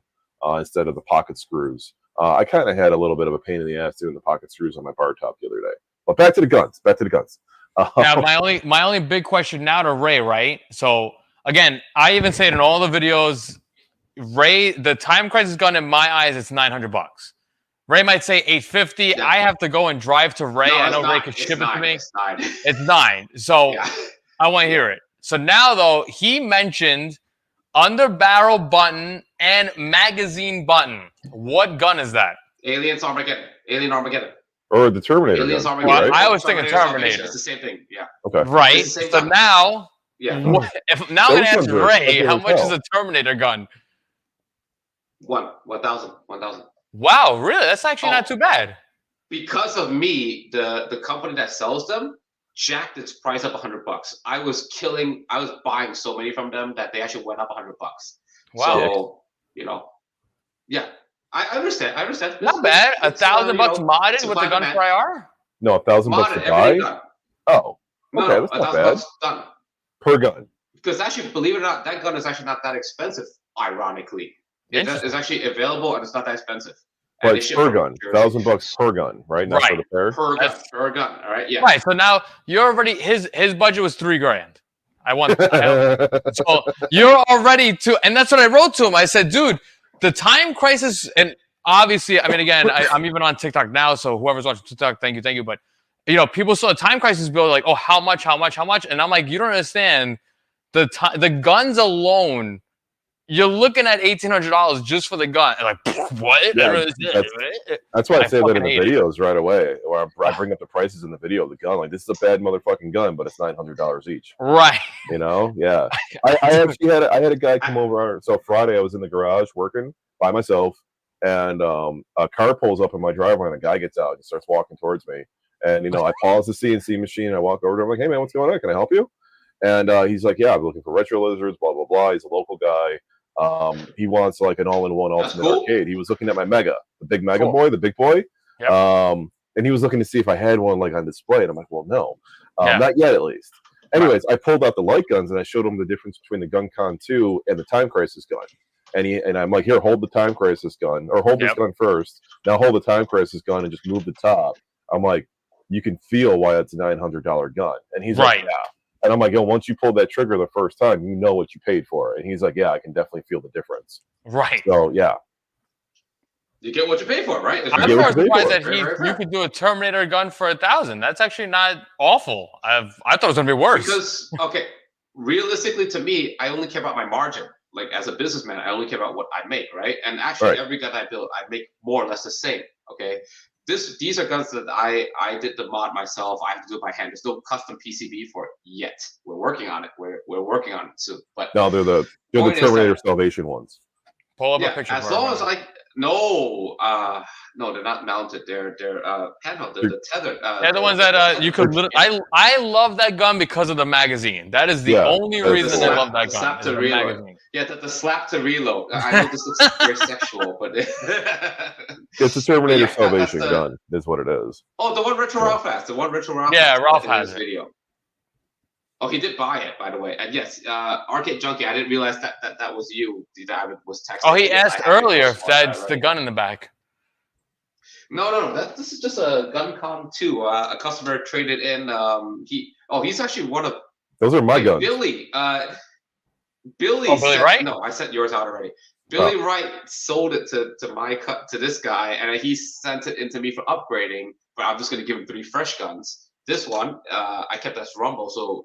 Joel, if you want it, same price. No, I can't. One for some reason. I can't buy any more guns right now. If anyone's watching and wants this for $300, you know what? Fuck it. I like to drink. $250. Rumble. That's not bad. Clicky trigger. $250. Right? For a gun for IR. Somebody in this chat better jump on that right now. That's Gen 1 fucking price. Gen 1 price, right? Gen 1 price. Yeah, but he's at least got like the recoil and the rumble in it. For that price. He doesn't even give me that gun for that price. $250? Yeah, what the fuck? Yeah, $250. One piece. Take those recoils out and sell those guns to me for $250 from now on. Come on. Special retro lizard. Come on. Too valuable now, man. Do you know the supply of gun cons has gotten so low now in Japan? Like, I'm wiping them all out. Like, anyone that has, I just pay.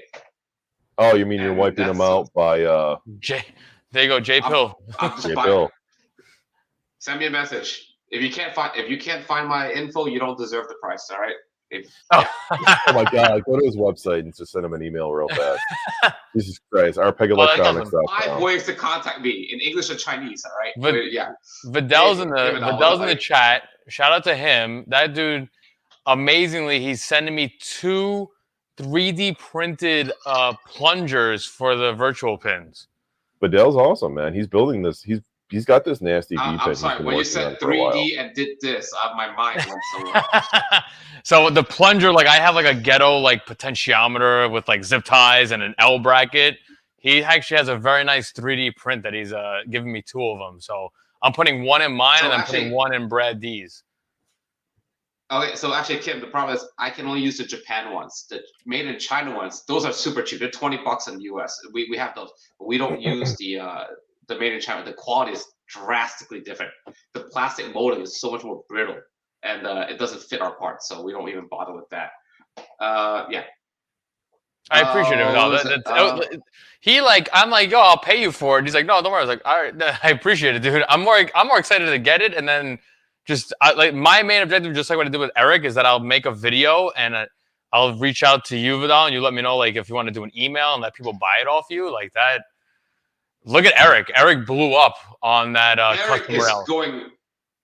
Eric is like my guy. Like I talk to him daily. Like any kind of special metal work, any like he does some extra like wiring stuff for me and everything. Like I got a Time Crisis Zone gun recently from the light gun Lunatics 4. The blue one?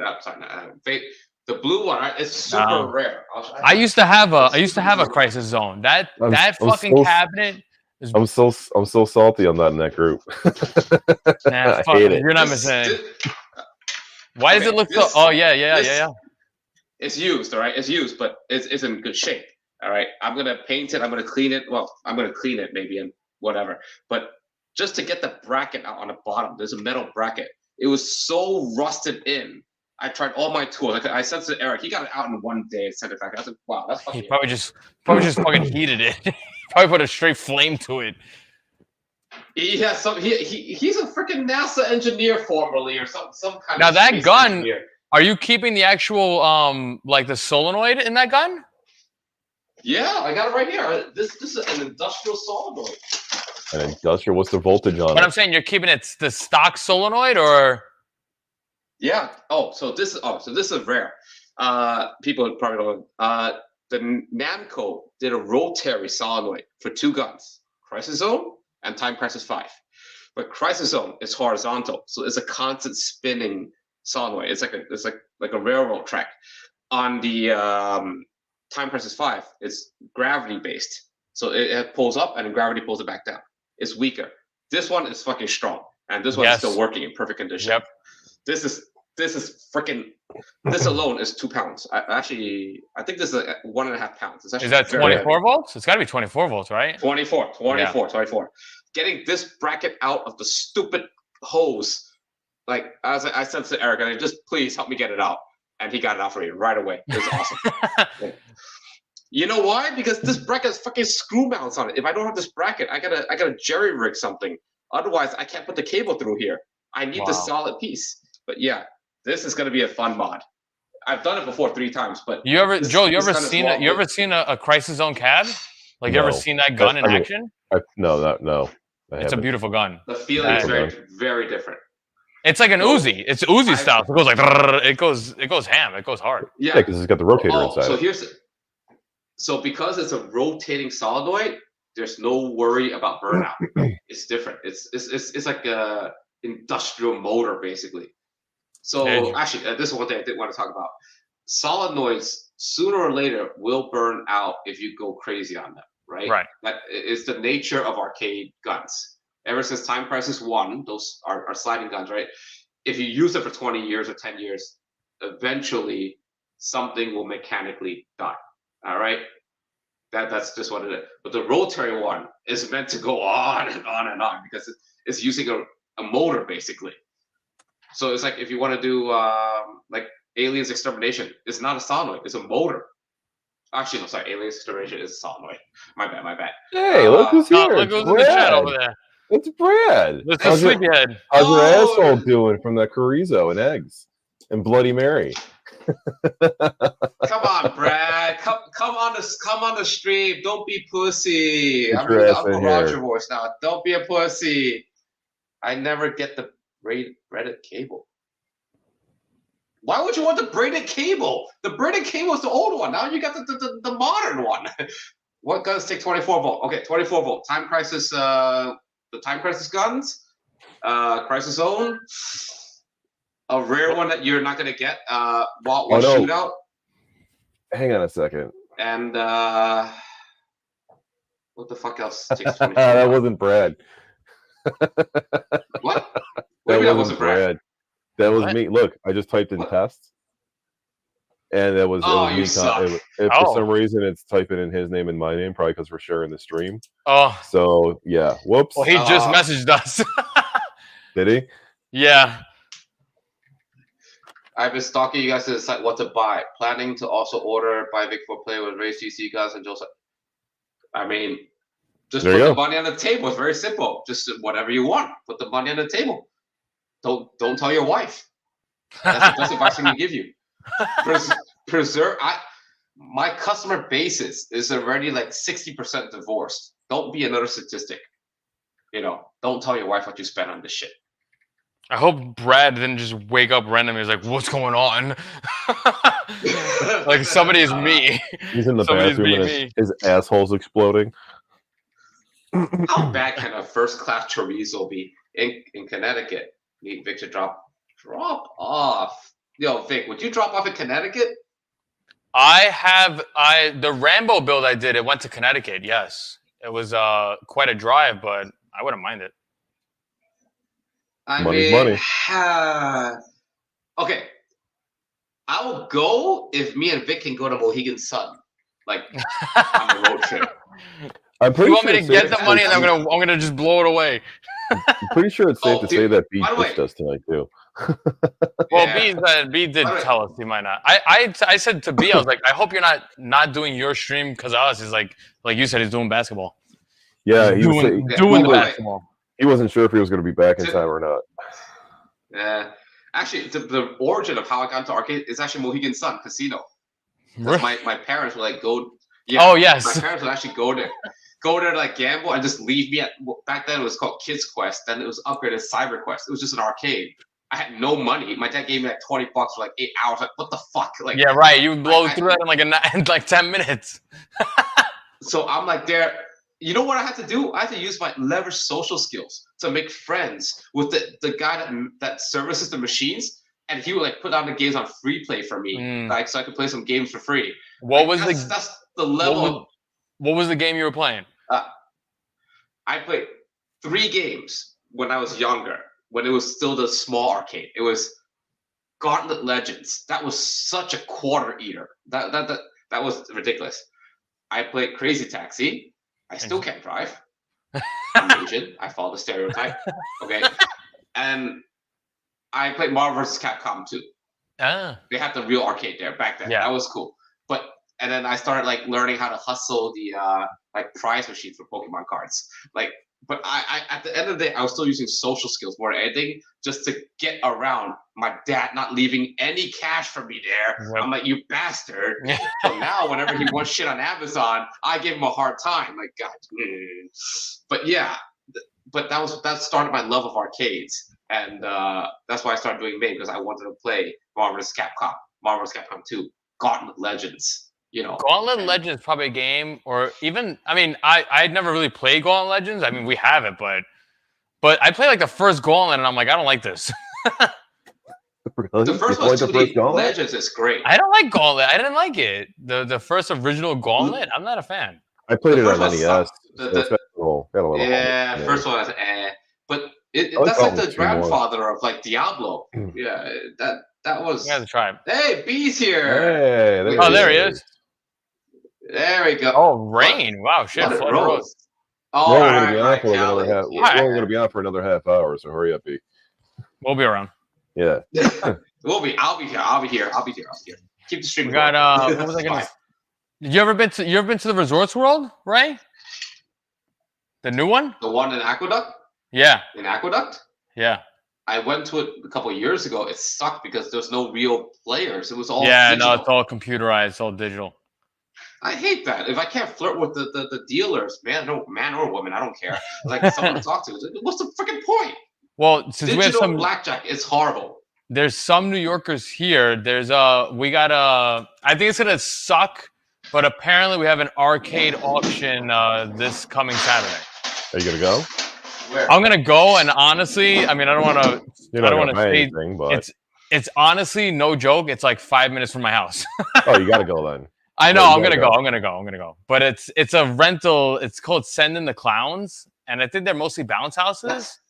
But it says arcade games, so I'll go and take a look. Don't buy a bounce house for your backyard. This weekend is Chinese New Year, but I don't think it's gonna be worth it. We have this guy, and it kind of annoys me. This one auction dude that's in New York that does arcade auctions. He's actually a piece of shit. He actually now, and I learned, he actually takes the games. He'll take like 5 main games and he'll keep it for himself. And then he now runs like a split the profit type of business, which I don't think is very like right, but that's what he does. I really want to open up this fucking barcade, man, or barcade. We were talking about the other day. I wouldn't do it. No, Barcade is.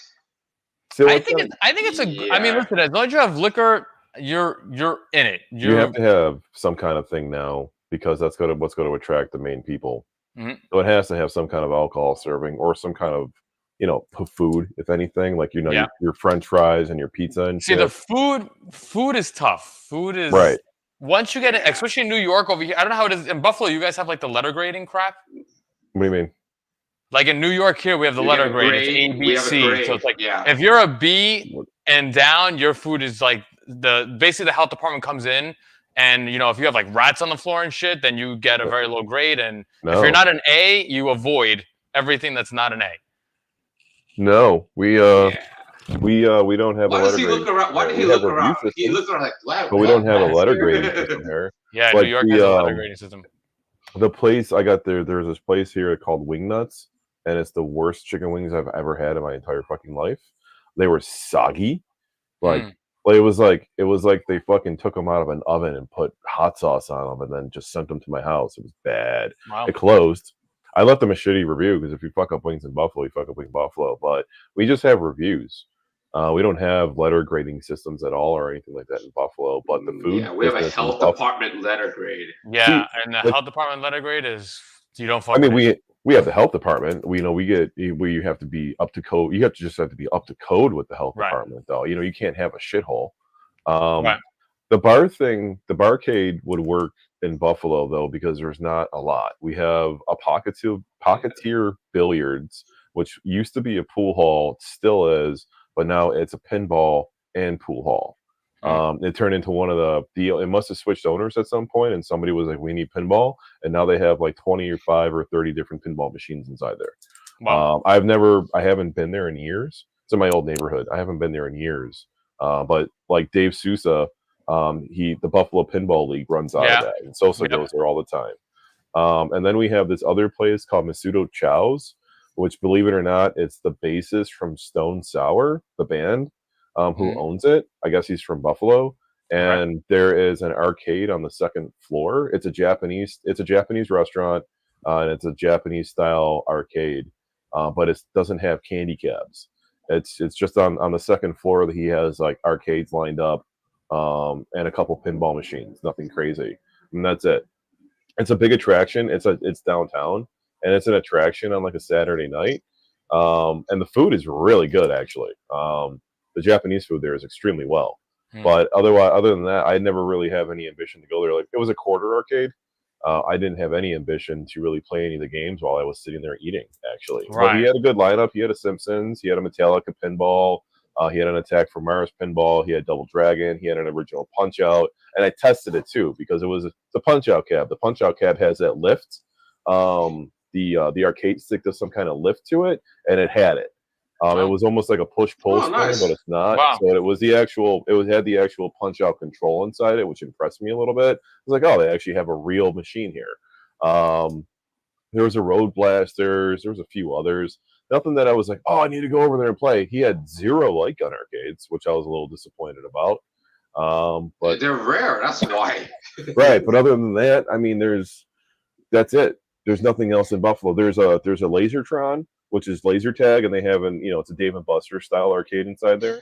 We have a Dave & Buster's, and then we have this other place called Buffalo Battlegrounds, which is a knockoff of Lasertron, laser tag. That's why laser tag is still a thing. Right, with a Dave & Buster style arcade inside it. There's no really other old school arcade or free play arcades around here.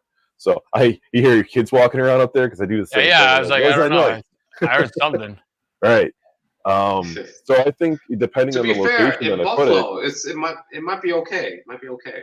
I think it would work, but it depends on location. I think if I put it maybe in South Buffalo and I put a bar inside it, that it's going to attract people. Pizza, maybe not so much, but just a bar in general inside it, just to serve beer. Yeah, that's it. No liquor, no mixed drinks, no nothing like that. It's just a beer bar.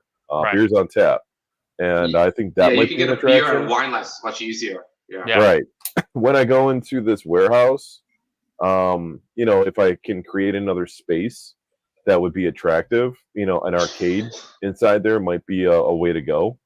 I try to sell the guys off on it. So they want to put me on the second level They don't want to put me as like a storefront, which I was kind of trying to talk them into it, because if I could have got into a storefront, I could have got in there next month. But they're turning the first levels into food stuff. Like they have a winery going in there. They have a tea. They have a fancy tea place in there. There's a small little restaurant going in there. And I'm like, well, when the winery's in there, I'm like, you don't think the husbands are gonna like wander when they see an arcade? Yeah. Like any guy that sees that will wander over and take a look at it, you know? And they weren't interested in it. So they're like, yeah, we're putting you on the second floor. I'm like, okay, fine. Whatever, it is what it is. So just gotta wait for that to open up. But I would like to get a second spot inside there and open up an arcade inside it, because it's a warehouse. That warehouse dingy area, that's what you need. Yeah, that's why I said I want to do it. It's just and so like for example, like Ritual mentioned the pinball place that I love it. He mentioned pinball Long Island. I'm actually gonna probably take Brad D if Ray comes over. When Brad D picks up his pin, we'll probably go there. Okay. This is like the thing that I love the business model because I play pinball. He does $20 all day pass, but he does absolutely no liquor. The owner's a cool dude, but he's like, yo, I don't want liquid and electronics don't mix. I don't want it. That makes sense. I'm like, in my mind though, and my brother, like we go and we're like, yo, when we go there, there's like, let's say 10 people. And I'm there and I'm like, okay, you got 10 people, $20, you made $200 in a day. You know, maybe I would probably say a good day, he probably makes like $500 in a day. I just can't figure out how you could survive. But again, for me, it's $20 one day pass. Dude, I'm there. I'll be there from 2 o'clock to 9 o'clock when it closes. I'm there. I would do like $10 an hour. Right. That's what I would do. That's where, like, you know, to be fair, me and Vic are with New York standard. That's a different standard, yeah.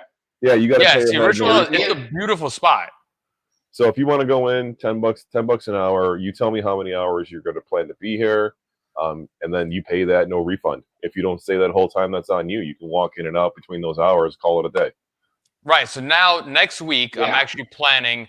There's a place in Williamsburg. Maybe Ray, if you want to. I mean, I'm big on pinball. For me, I don't know what it is, but these fucking machines, dude. I have a bad addiction now with these machines. I love them. I know what you mean. Dude, it's insane. So I'm gonna go. Williamsburg has a place. Maybe Ritual knows. It's called Jack Bar. It's a bar and pinball, but you play. I think it's $1 a game. So you have to actually pay for the games that you play. I'll go with you just to drink and hang out.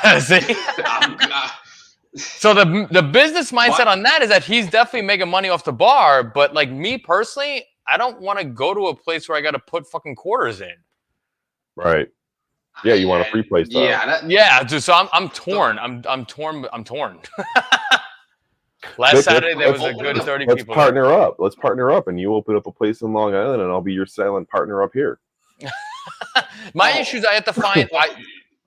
I have this thing where if I was gonna do it, it has to be like in like a shopping center with like a big ass parking lot, because yeah, you need a parking lot for that. Like I want to go, for example, I want to go to this place Jack Bar in Williamsburg, but I already know there's no parking. So now it's like, do I even want to go now? I don't even want to go. But I don't take the train. I'm well experienced doing this business because like I was a club promoter for a couple of years too, and I still am actually. I still do like events every month. A bar business is extremely brutal. All right, especially if you're in a heavy population density like New York City, the competition is so fierce. Literally, the only thing that drives people to bars in New York City. I'm not talking like Buffalo because you know this is you guys are nowhere to us. Yeah, here it's just hot chicks. That's all it comes down to. That's it. That's it. Like the bar without any women is dead. Yeah. All right. Unless you're a very old school bar that's been here for like 30 years. You know, like in my area in Flushing, the oldest one's called Cali Red, and you know they have a good reputation. The prices are decent. You can smoke there. You can play cards. You can sing karaoke, and you can drink for like less than like a bottle here is like $120, which is the standard for below standard for Flushing. If you go to city, 300. All right, like a bottle of Black Label is gonna be like $120. That's okay. Or we'll swallow that here. Yeah. So if we're gonna do like a business like that, it has to be in Buffalo or somewhere like the rural, the sticks area. Like the fact that Joel's gonna get a warehouse, the amount of money you're gonna pay for that warehouse for your shop is like, it's fucking mind blowing. The $1,200 to us. That's like to us, $1,200. I wish I could find something for $1,200. Not even my Amazon bill. Yeah, I mean everything else I've looked at is 2,000 minimum, and it's not even as big. That's still nothing to us. Nothing to us. Yeah. Vic, you had a spot for a while. You had a garage. Well, yeah. So the thing, I have I have a huge history that nobody knows about. But yes, I had a garage. I used to own a catering hall. I used to have a kids' party place. I remember the catering hall. Mr. Big Shot, I have a garage. Specifically, you had a garage because that's where you were shipping out of at one point. Yeah, so that was where honestly it was like it was a garage. And I would get we were in Astoria, so it was like I would get people that would. It was about 15 spots in the garage, but people would pay me monthly just to like park there. So that's where I got my main money from. Yeah. But then in the back was like what do you want to call it? I don't know. If you really look at my early videos, it was always there. Yeah. It was just like a shop. But I could only do like one. I would do one Game Room Solutions cabinet at a time. How much was that? What? How much was that spot? That I was paying $9,000 a month. Fuck off. Yeah, dude, I'm telling you, garage? It's not. And that was it. It was just a garage. That was it. The catering hall, forget it. The catering hall was. I'll be honest. I made money on the catering hall, but like I said, when you talk about food, you want to talk about the health department. Yeah. Those people don't fuck around. And I know, it's a giant headache. They don't. I know, if long story short, the health department in New York, it's a point system. And think of it as this, like basically if you get 13 points or more, you're already at a B. And something as stupid as no soap in the dispenser, that's 4 points. Okay. And so now imagine they go through the whole kitchen and everything. And let's just say I had no paper towel. I'm already at 8 points. I have to pray that they don't find anything else. I got you. No, he's not from Sicily. He has no connections. No, I have no connections like that. It's a strong arm. $9,000 a month will get you 20,000 square feet in Buffalo. Whoa. I'm not kidding. There is. I live on what's called Niagara. I live off of Niagara Falls Boulevard in Buffalo, in Tonawanda. It's a suburb of Buffalo. But Niagara Falls Boulevard is a main strip of. There's a mall that's closed down now, and they're tearing it down and doing other things. But Target, all of the main strip is all here. All the department stores, all the shopping centers, they're all up and down here, right? And there's a few vacant spots. There was this place that used to be called Cheap Ass TV. Literally, what it said on the screen, Cheap Ass TV. That's back when TVs were expensive as hell, and you would have to get the discount TV from them. I called. It's for lease. I called to see how much they want. It literally is a 20,000 square foot space, and he wants $8,000 a month. And I was like, well, I can't afford that because it had double doors on the front. Yeah. A semi truck could pull into the lot. It was perfect, right? I didn't know how big the space was on the inside. Well, I'm like, it can't be really any more than like 4,000 or 5,000 just for shits and giggles. And now he told me it was $8,000 a month, not including anything. Yeah, no heat, no electricity, no nothing. You need heat in Buffalo, right? It's wild. Like I said, I mean, listen to me. That square footage amount, it's like it's a big spot. No, it's bigger than my house. Yeah, it's a huge fucking spot. But for me to get that over here. You're looking at probably like fucking $70,000-$80,000 a month. It's insane. I would probably say like at least like 15 to 20. So now, because I got my family, my brother's like, yo, let's do it. My brother's here every fucking weekend. We're just playing these two pins. And he's like, yo, let's do it. And sure enough, I found a guy. I was even thinking about doing rental business. There's a guy in Connecticut, Boucher Brothers. They actually, and I saw the ad and I was like, oh, this is beautiful. $800 get you 4 months of a pinball rental. I'm like, that's fucking dirt cheap. And I messaged him and he's like, you're too far. They were like 80 miles out. And I was like, fuck. But now he's actually selling his business. So I've seen some arcades show up at weddings and that attracts people. Yeah. So I thought about there's the DJ who actually did my wedding is across the boulevard. I have the same story as you right now. I thought about contacting him to be like, hey man, I got here's a 2-player arcade. Like, how about we throw that on your rental list? Because we went through them to get our photo booth and a couple other things. Yep. And it was a third-party company. So I went through him and then they hired the company to do it. It's like, why don't you throw arcades up on there and to see what happens with like a 2-player arcade at a wedding? What's up, B? Did they do it or no? Hey, baby, yeah, we can hear you. No, I haven't contacted him yet. It's just an idea. You should try. I did the same thing with the guy that did my wedding, and he actually reached out to me. He's like, Vic, you got one that like I could rent like for like a couple of hours? Right. And I was like, I don't, but like, entertain me. What are you thinking about?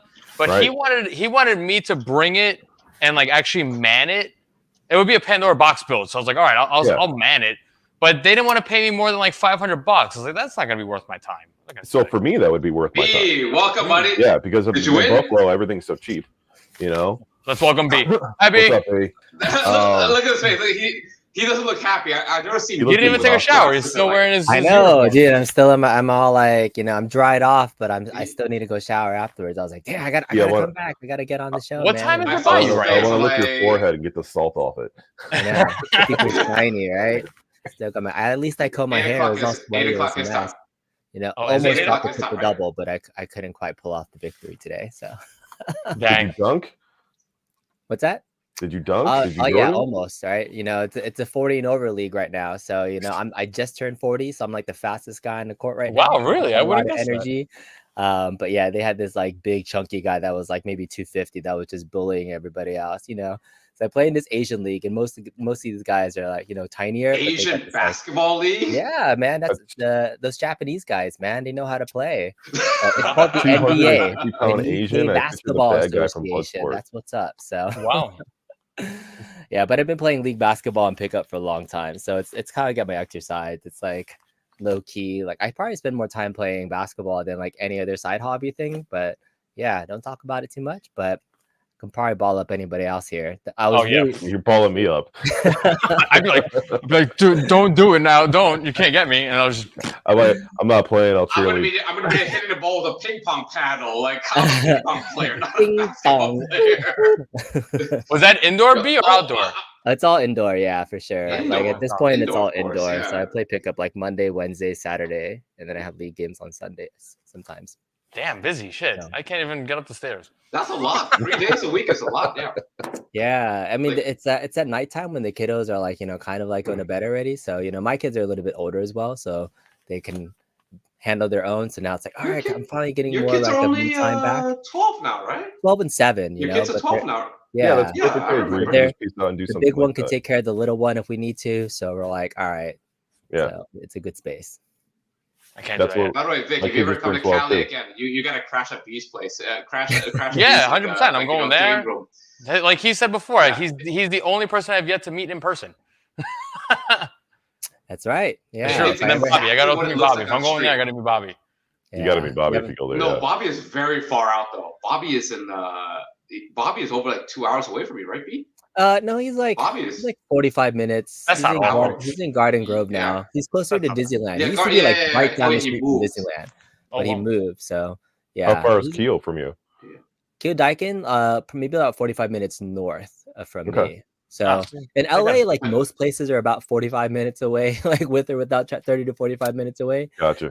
Just traffic, depending on when you leave, will take you a long time. But like on a But you can actually visit B and Eric at the same time because they're kind of close together. Eric lives super far. He's like 2 hours north. He's like an hour and a half. He lives in Palmdale, and like that's super far. Oh right. He comes down though. He comes to LA often, but he's like the furthest for sure. Yeah. Oh, okay. You can visit B and my cousin. My cousin's like 10 minutes away from B. Literally, I could have walked to your house from my cousin's house. Eric says he's about 1 to 2.5 hours away, depending on traffic. So yeah, it's a little bit of a drive. You guys make it sound like an hour drive is like god awful. That's like 2.5 hours. It's like I can't drive. 2.5 hours is crazy. That's literally me driving Buffalo to Syracuse. Better. And Syracuse is always. When I went out, Vic is closer to Syracuse. Am Your I? mic went out? I don't know. You know me. No, I hear you. Yeah. Okay. I've never traveled like besides stopping at an airport to New York before, so maybe that is something where. Come, please. You can hang out at my place. Yes. My tiny 1 bedroom. No, you're coming to New York. You're coming to Buffalo. That's where you're coming. All right, Buffalo, We just right? all meet in the center. You can stay here. My kid's got a queen size bed. She can sleep in the basement. You get her room, your own bathroom. I got all the fucking chicken wings we can eat, and you got to come in the summertime because we got a pool. Right? I got to see B without a shirt on. Oh yeah. If you were traveling out, would you bring your wife or you'd be alone? I do a lot of travel for work, but I've never brought me to New York though. I do a lot of DC trips because my national headquarters is out there. But yeah, I think I would like to take my wife out to come to the East Coast, but it has to be like a destination spot that she really wants to go to. So I don't. There's been nothing yet that's drawn us to New York, and like no family, no other folks out there. But you know, it's on a bucket list. We want to definitely get out there. Cool. Yeah. You should definitely visit at least New York City at least once. We'll take you. You'll go see the Statue of Liberty. We'll take care of you. New Yorkers don't do. The New Yorker thing. New Yorkers don't do that, but yes, we'll do it's all the tourist trap people. Yeah, it's like Hollywood in LA, right? Only people that walk the walk. I was just gonna say that where I went, I was playing. I forgot what airplane hangar this Call of Duty event was at. I went down that boulevard and I was like, this sucks. Hollywood Boulevard is the fucking shit town. I can't deal with it. I was like, I wasn't there for long. That was it. Scam artists trying to like take your picture and take your money. So not even. It was like the Madame Tussauds and then weed shop and then like CVS and then weed shop. Like, damn, there's so much competition over there. Like how? Our bars close at like 4 a.m. Not like 9 p.m. Remember your area. The doors just lock at 4 a.m. It doesn't mean they're closed. Want to say hi to me? No, they're is that closed. Donna? What's up, Donna? Yeah. Hello. Hey. She'll say hi to you, but not to us. Hi. My wife up, you know, she was asking me if I was gonna do a show today because she wanted to drink, and she's like, "Nah." So if you hang out, I'll go grab her. No. See, we should have got. I need someone to drink with. Should have had Mrs. Kong on the whole time you were there. Yes. Please, I need someone to drink with. My wife drinks wine too, so. Did Stern reach out to you for your next pin? Are you on that 4-pin trade thing like Ralph? Yeah, I'm on the loaner program that they have together right now. So they said the next pin I'm gonna get is James Bond Premium. So wow. It'll be like, you know, that's about a year, like a little over a year old now. It came out December 2022. So yeah, it'd be cool to see it. And that like all their pins when they release them at first, like the code isn't always like 100% done. Right. So that's the game that suffered early from like not great code. So a year later, people are like, "Oh, don't sleep on Bond. It's really cool now." So yeah, that's awesome. I'm like tired as hell as playing Venom though. I'm done with that game. Damn, I saw the stream. You did it great. It was awesome. Even Ralph did like one stream. What's that? Is this like a trade-in program? Yeah, so the Stern marketing team, they have a third-party marketing group that reached out because they saw me making some content on Venom when I was doing my San Diego Comic-Con tour. And so they're like, "Hey, we really love this video. Like, would you like to be part of our partnership program? And one of the things you can do is we can send you a loaner pin if they have a local distributor to you." I was like, "Hell yeah!" You know? Yeah, you don't fucking skimp on that. You're like, yes. I'm the biggest Stern show now, right? You know, I didn't see it as a show though. I think it's awesome. Yeah, your content, like the 5 versus 5 that you did, I thought it was perfect. I thought it was awesome. Yeah, and the cool thing about it too is like the way they did the program, and I wish other home arcade companies would do stuff like this too. Like I didn't have to sign anything. There wasn't any expectation. Wow. Like there was no like they said, "Hey, we'll set you up with the pin. Play it for 4 to 5 weeks," and then at the beginning I was like, "Oh, like here's my plan to like do some stuff, like do you like, and then, like how does it sound like?" And they're like, "Yeah, that sounds okay, but most of all just enjoy it. We'll reach out in 5 weeks." That's it. Like no expectation to make like a review or anything, like at least if they're that's how it should be. Exactly. It's awesome. That is like, and then like awesome. Do you or do you pay for shipping around? Sorry, what did you say? Do you pay for shipping or they pay shipping? No. So if it's a local distributor, they'll work with their local Stern dealer and they delivered set up. And it's just one of their extra pins that they have in stock that's not like making money right now, right? And yeah, he got it from Captain's. Like it's from Captain's Auction. So they're my local dealer that hooked it up. So I gave them a little promo on my delivery. So they just want more content out there for it. And you know, I originally questioned like, I wonder how they pick their content creators of like who they pick, right? But I don't know. It could be. What's that? I know, trying to. You know what I'm really thinking, Ray, is like, there's not a lot of Asian guys playing pinball out there. So I'm like, they're looking for some diversity in their pinball community. I We mean, got I a made lot a of ping video. pong, not a lot of pinball. I made a video like I think it was like 6 months ago. I was like, is pinball like an elitist hobby? And one of my themes is like, it's a very white hobby. If you ever go out to a pinball tournament anywhere, it's majority. It's just white people. sorry, It's white, a lot of 98% male, 2% female. Yeah. white. It's a Funny, very dude, white these things hobby, are- unfortunately. I mean, it's just the thing of it, right? There's just not a ton of diversity in that hobby. So I don't know if that has anything to do with it, but I just look at other content creators that are making pinball. It's hard to not notice that. So maybe that's part of it, but maybe they like my content too. And I'm like, hell I'm surprised you're getting Bond because Ralph got Foo Fighters, but you have a Foo Fighters. I have a full premium already, so yeah. And it's sick because they're actually sending you premiums. Like then I'd send you. The I mean, it's pros. That's whatever they fucking have, insane. right? I'm open to it, and so Hell yeah. Yeah, so for whatever they want to. I thought you were gonna get a Jaws. I ain't gonna lie. I thought you were gonna get a Jaws. It's too new, but they're probably trying to make money off new. of that, And so maybe like 6 months down the line, like however much they want to do it, as long as I don't know how long they're gonna have this program for, which is awesome. But yeah, hey, that's like awesome. you get to play, and in terms of like games that I've played on it, I probably put over 300, 400 games already on it. Maybe that's like dollars that you're putting into a exactly machine, right? And that means Right. you can play it differently when you own a pin versus Yeah. when you're playing it. So yeah, it's been a fun program. I've been happy to be a part of it. That's awesome. It's Yeah. super That's cool. awesome. Yeah. Now what's because Joel mentioned you're not going to. What's your next expo you're going to? You're not going to Um, Cleveland. You're not going to Cleveland. I don't. Yeah, I'm not good. I'm not doing Cleveland for sure. I know there's a bunch of guys going to Midwest Gaming Classic. For me locally, I'm gonna be going to Comic-Con in July. Because Stern, for the last 2 years, they have a pop-up shop there and they've been releasing titles there. But I always go to Comic-Con. That's like one of my things I do every year. So it'll be Comic-Con, and I think with the arcade guys, I think we're gonna do Pinball Expo in October because Nostalgia, who lives in Canada, he's going to a wedding the week prior to Pinball Expo. Wow. And so he'll be able In to stay a Chicago? couple extra days. And so Wow. we've never been able to hang out with him. So I think that's going to work out. So Is Chicago. that the one in Chicago? Yeah, it's in Chicago. It's Pinball Expo in Chicago. It's like October 15th. There's always like a ton of shit of things to do arcade related. Yeah. And plus it's like arcade mecca if you've never been there as a group, right? Stern's out there. Raw Thrills is out there. Galloping Like, Ghosts. there's a lot of I think. companies. Yeah. Galloping Ghosts. Galloping Ghosts would be the place So there's just like a shit ton I of stuff. thought to do. Galloping Ghost was Ohio. No, it's Chicago. It's in Brookfield, Chicago. Illinois. It's about 30 minutes south of Yeah. Chicago. What was the one in Ohio? Pastimes Arcade. There's a Pastimes. Pastimes. That's another There it type of is. Galloping Ghost location. Which is cool. I was thinking of like the guys I was telling people about. I really want to go back to Portland, like Portland Retro Gaming Expo. I could do that. Like that arcade that's there that I went Yeah, we to, can- literally the best arcade ever in the What was the entire arcade world. called?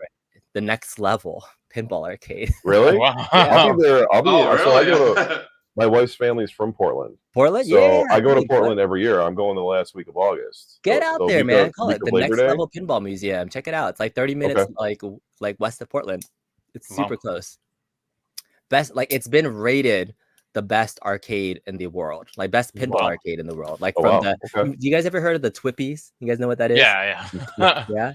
No, The I never heard of Twippies, this. The it's Twippies. This week in pinball. It's like this website, right? But they've Okay. been hosting Oh. this pinball award show, like a legit award show that awards companies and certain content creators. And Yeah. they have a category for best pinball arcade. So the last 2 years, they've won best pinball arcade in the entire world because they Wow, have all these shit. nominations. But it's more than that. They have 500 coin op like arcade machines and pinball, but it's not a dingy, dark place. Floor to ceiling, pop culture, lunch boxes, shit to look at. It's like Cool. Did you do a amazingly stream there one time? I did like a little mini like. And there's tour a of it. woman, right? You're walking around with a woman. I know so that's it's yes. just no. I just recommend it because it's just one of those like next level things. But Chicago is really cool to visit. It's on my list. But everywhere I travel now, and I know I know we're talking about pinball, but it like the pinball map, Yep. like it gets updated so regularly, it leads me to other arcade places. Because sometimes our like pinballs will be especially a bunch of them with a barcade that's local. Otherwise, there's no map for arcades in existence. Yeah. Right? Just for straight retro arcades instead of a There's a Dave & Buster's. pinball map.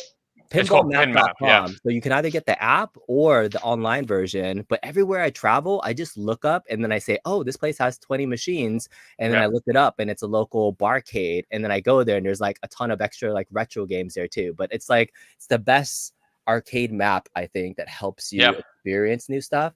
And so look up your area, even see like what's local. You can find new things that you've never tried. And see, it's beautiful to see. We gotta go to one all together. Yeah. Where he's at, you have a map that has 20 machines. Where I'm at, it's one place that has 80, and then 1, 1, 2, 1, 0, 1. So you have an 80 machine place? What the hell, dude? That's crazy. What?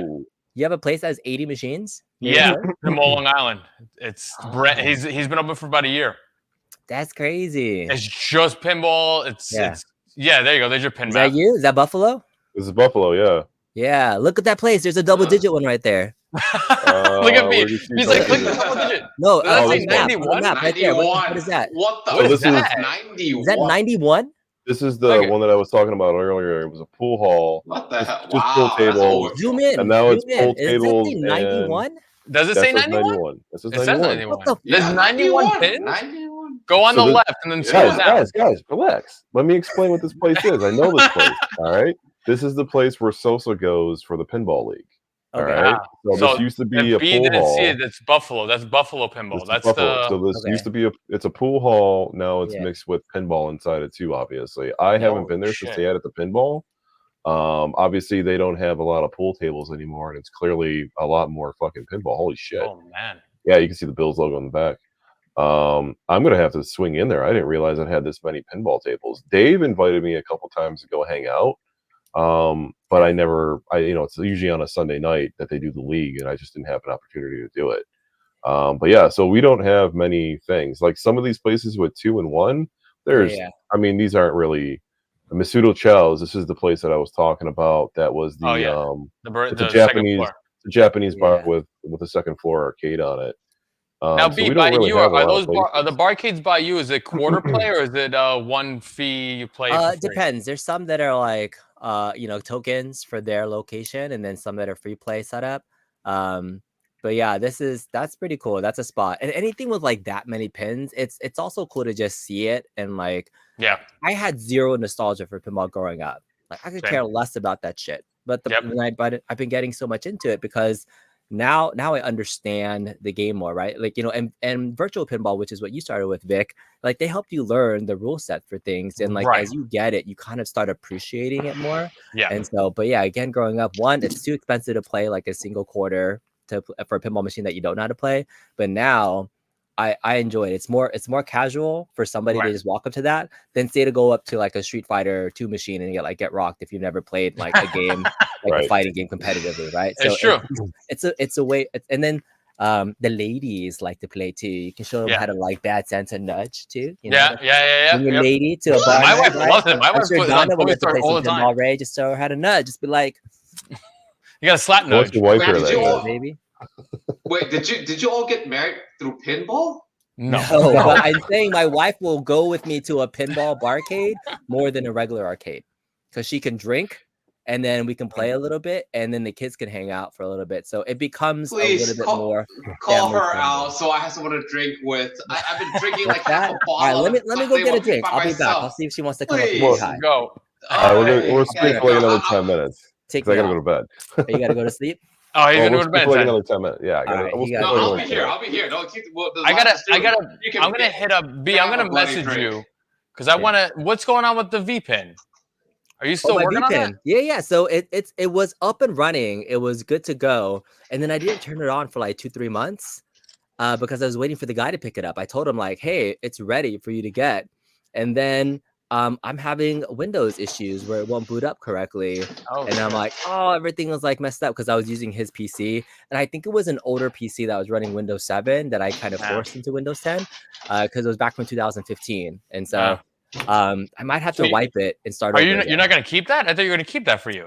So he had 2 of them that were they were almost exactly the same.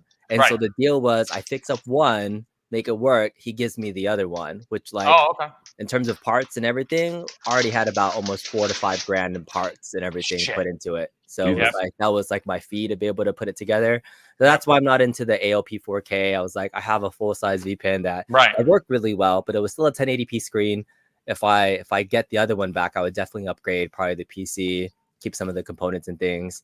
He was using an old ass pin skateboard too. So yeah, like it just wasn't supported anymore. Like I even reached out and looked at all the settings, and it was just I had to gut it and put a KL25Z in there. And do all the like I couldn't get it working. So I remember that stream I think I was in that stream because you were like but that was like a year ago. It was like a year and a half ago when we did it. Just like trying to figure out what was inside, and then I spent like almost three months finally. Like last summer was when I really started. I brought it inside the house. It's inside the house now. I need it to go, but now I can't give it back to him because the PC is not working. But got it. That totally sucks. I was gonna offer. I was like, if anything, I'll pay for you to ship it to me, and then I'll just fix it for you and then send it back. Oh, dang. Okay, we'll figure something out later on. I'll message you. All right, sounds good. I've right now I'm doing 2 V pins. One guy sent me one of his Chinese pick up your pinball party one, the one that you just had outside your house. I just redid mine. Yeah, I had to make the video still on it. Yeah. Did anybody Did anybody buy that though? Freebie? No, dude, it's so crazy. That's the one thing I'm gonna say in the video for VPN. Don't expect like return. Like nobody wants your VPN. And if they do, they're gonna give you like $100 for it. I put my whole shell. I put it for free. Yeah. Nobody wanted it. Yeah. And then finally, one dude was like, "I'm gonna take it." I'm like, "Go, please! It's outside. Take it now before it rains because it was MDF." I was like, "Take it. It's outside." And he took it. Hey, Dello, it was the Hyperspin Creator pinball machine. So yeah, that was the guy, Bad Boy Bill. So that's the guy that created Hyperspin. It was his machine. So like, he was gonna make the Hyperpin. It was like the Hyperpin. It's branded as Hyperpin on the outside. So I still had a version of that running, but it's just so much easier to use. Yeah, no, that's garbage. Popper. So is the guy who created Hyperpin and the guy who created Hyperspin the same? Yeah. So his creator named Bad Boy Bill was like really big in like early 2012, right ish, when he kind of. I heard they're from one of my customers who's like good friends with them apparently that they're making a new Hyperspin that's easier to add games to and everything to compete with launch boxes. Are you done with Hyperspin, Vic? You're the biggest Hyperspin guy. I'm still on it. I'm still on it, but I am slowly transferring over to Launchbox. Yeah, I'm doing it, but I still like when I make the video for it. Launchbox ain't easy. It's not like very easy. It's not super easy. Like I said, I have in Hyperspin. Oh yeah, no, but it's still like there's still stuff you have to do. Like I said, I still have the same complaint. Atari 2600. I don't use RetroArch. I don't like RetroArch. I like to use standalone. None of us. I can't get Atari 2600 to one button exit, and I'm like, I thought it was easy. Dude, hang on. I gotta give you my BizHawk. Oh, you mentioned BizHawk. I tried to put it on that, and I was like, I'm lost. BizHawk. No, I gotta set up. Hang on, where's my BizHawk down? That's what I was gonna ask you guys. Are you guys using RetroArch for your classic shit like Super Nintendo and all that?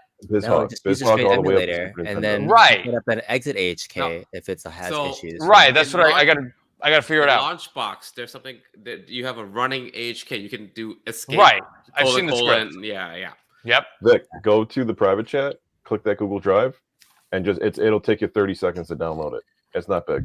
Well, this is your BizHawk, but BizHawk is essentially like it's BizHawk is like RetroArch, but it's not like RetroArch because every console is individual controls, individual configs. So it's not global, right? Yeah. So and my configs are already set up for Xbox controllers because it only runs console.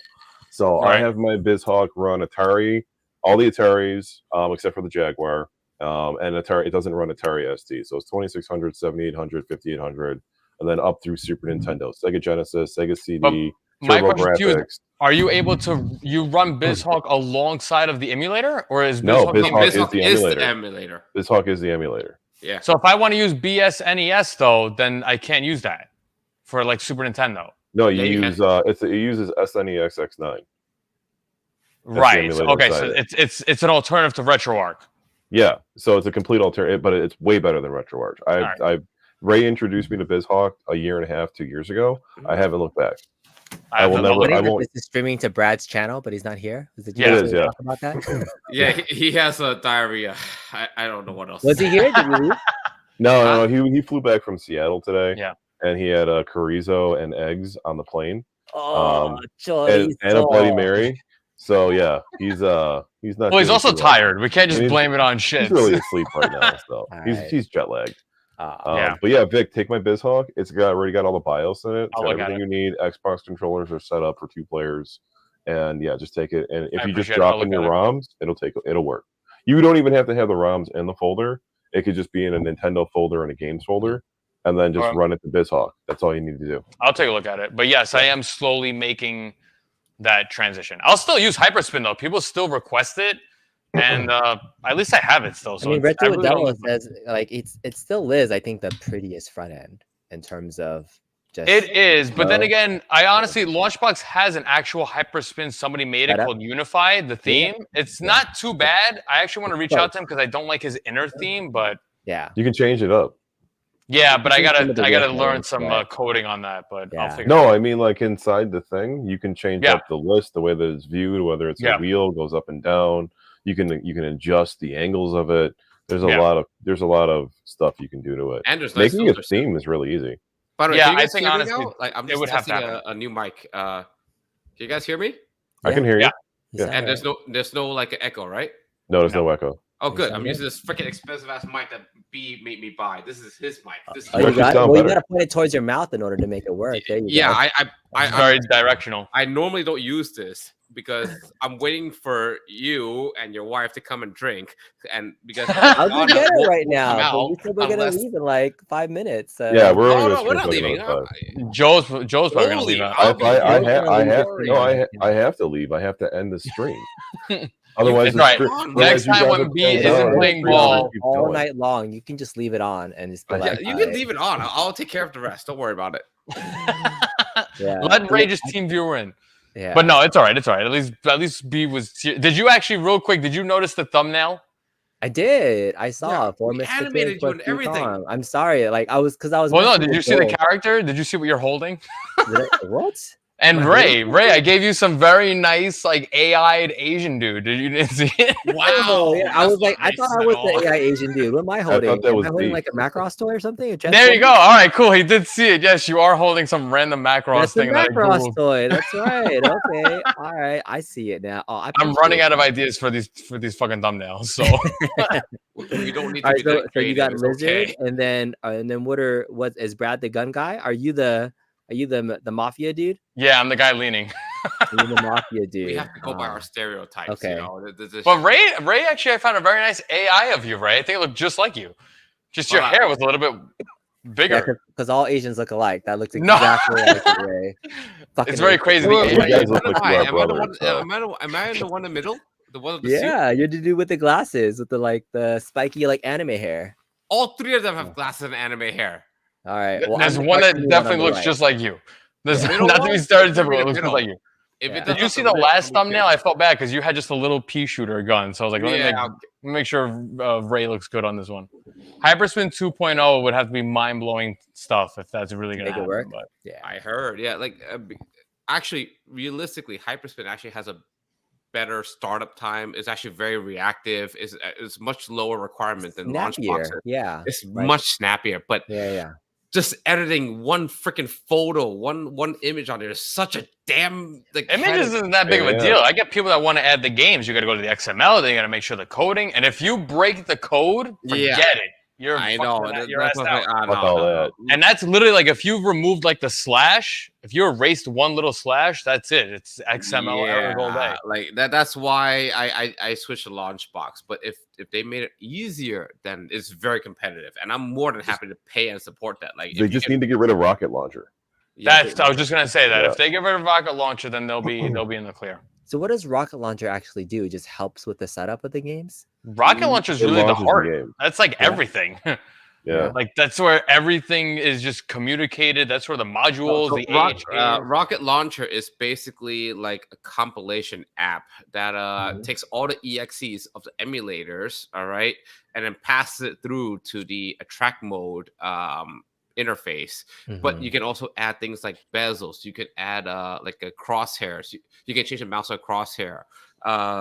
You can do keyboard assignments, joystick. Yeah, the thing. The problem is it actually like you have to have a custom module for each goddamn thing.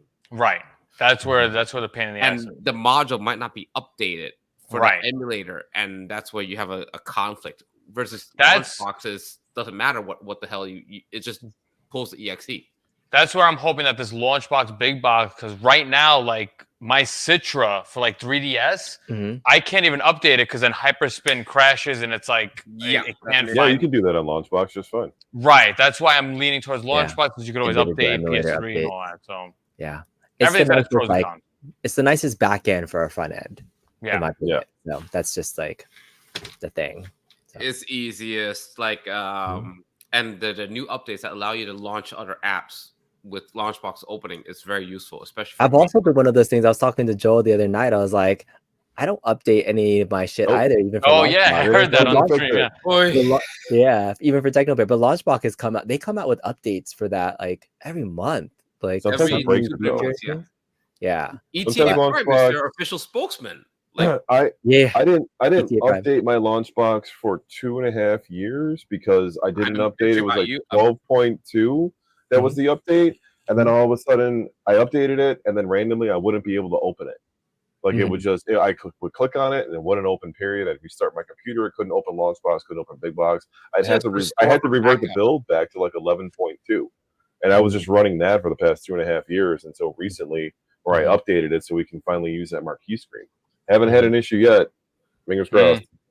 But to be fair, we're using third screen marquee for for everything now. Third screen marquee is awesome. Really? That's one of the features now? Yep. It's an app. Cool. They got a plug-in to it. Yeah. Okay. So shout out to I think his name is Robert. Sorry if I got your name wrong. I'm sorry. But third Johnny screen Walker's marquee is amazing. Basically, it lets you do a marquee even in Launchbox mode. No big box needed. The scaling is perfect. You can do video marquees now. I've seen that video marquee site. Yeah, it's so beautiful. And so like, the other huge benefit to this. What was that? It doesn't. The other huge benefit to this, when you're using a gun with the active marquee, the gun doesn't trail off the screen into the marquee.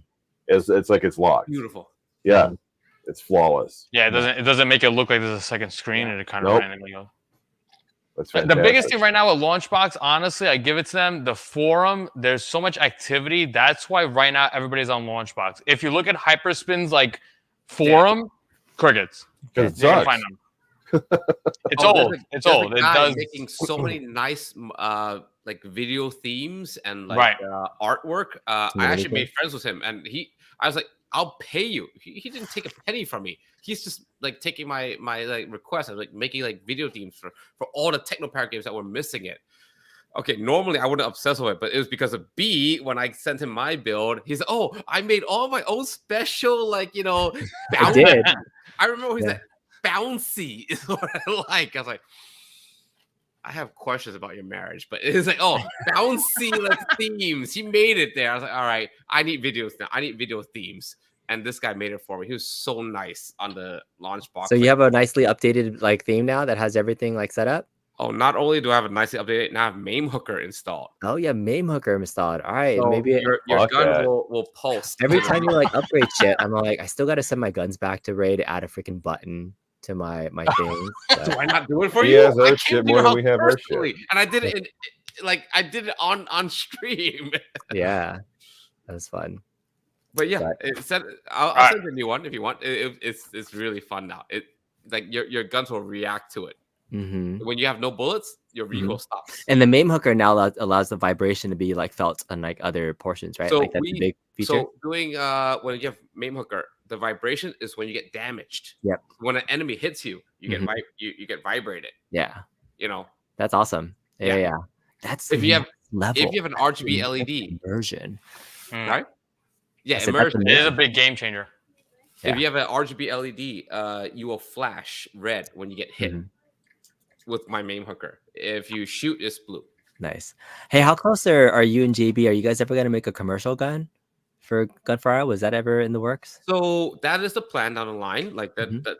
Okay, we're taking this as a very serious, like, you know, business investment.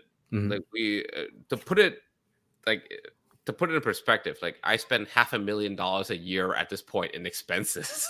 It's pretty high. Okay. Yeah. JB is still like a full-time. He has a job. He has a real like full-time job, and then hopefully by the end of this year he'll be able to break out and do his own thing, because there's a visa issues. That's a whole nother, like, you know, thing. But in terms of like the next step, we're gonna have more advanced PCBs, make our life easier, make production faster, get prices a little bit lower. Okay, you know, because we can save on labor. That's a big thing. The point of business is always to be automated. We're not here to be workers anymore. We're not here to just make it more efficient. We're not gonna be doing this shit like 24 hours a day to make money. No, we want it to be automated, efficient.